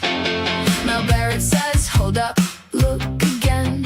Rebecca Lavoie follows every thread. If it feels too neat, then it's not the truth. There's a shadow line running through the room. Something's off, something's off. You can feel it in the bones. Something's off, something's off. When the facts won't come home. Something's off, something's off. And the case won't stay in place. Something's off. We're the ones who chase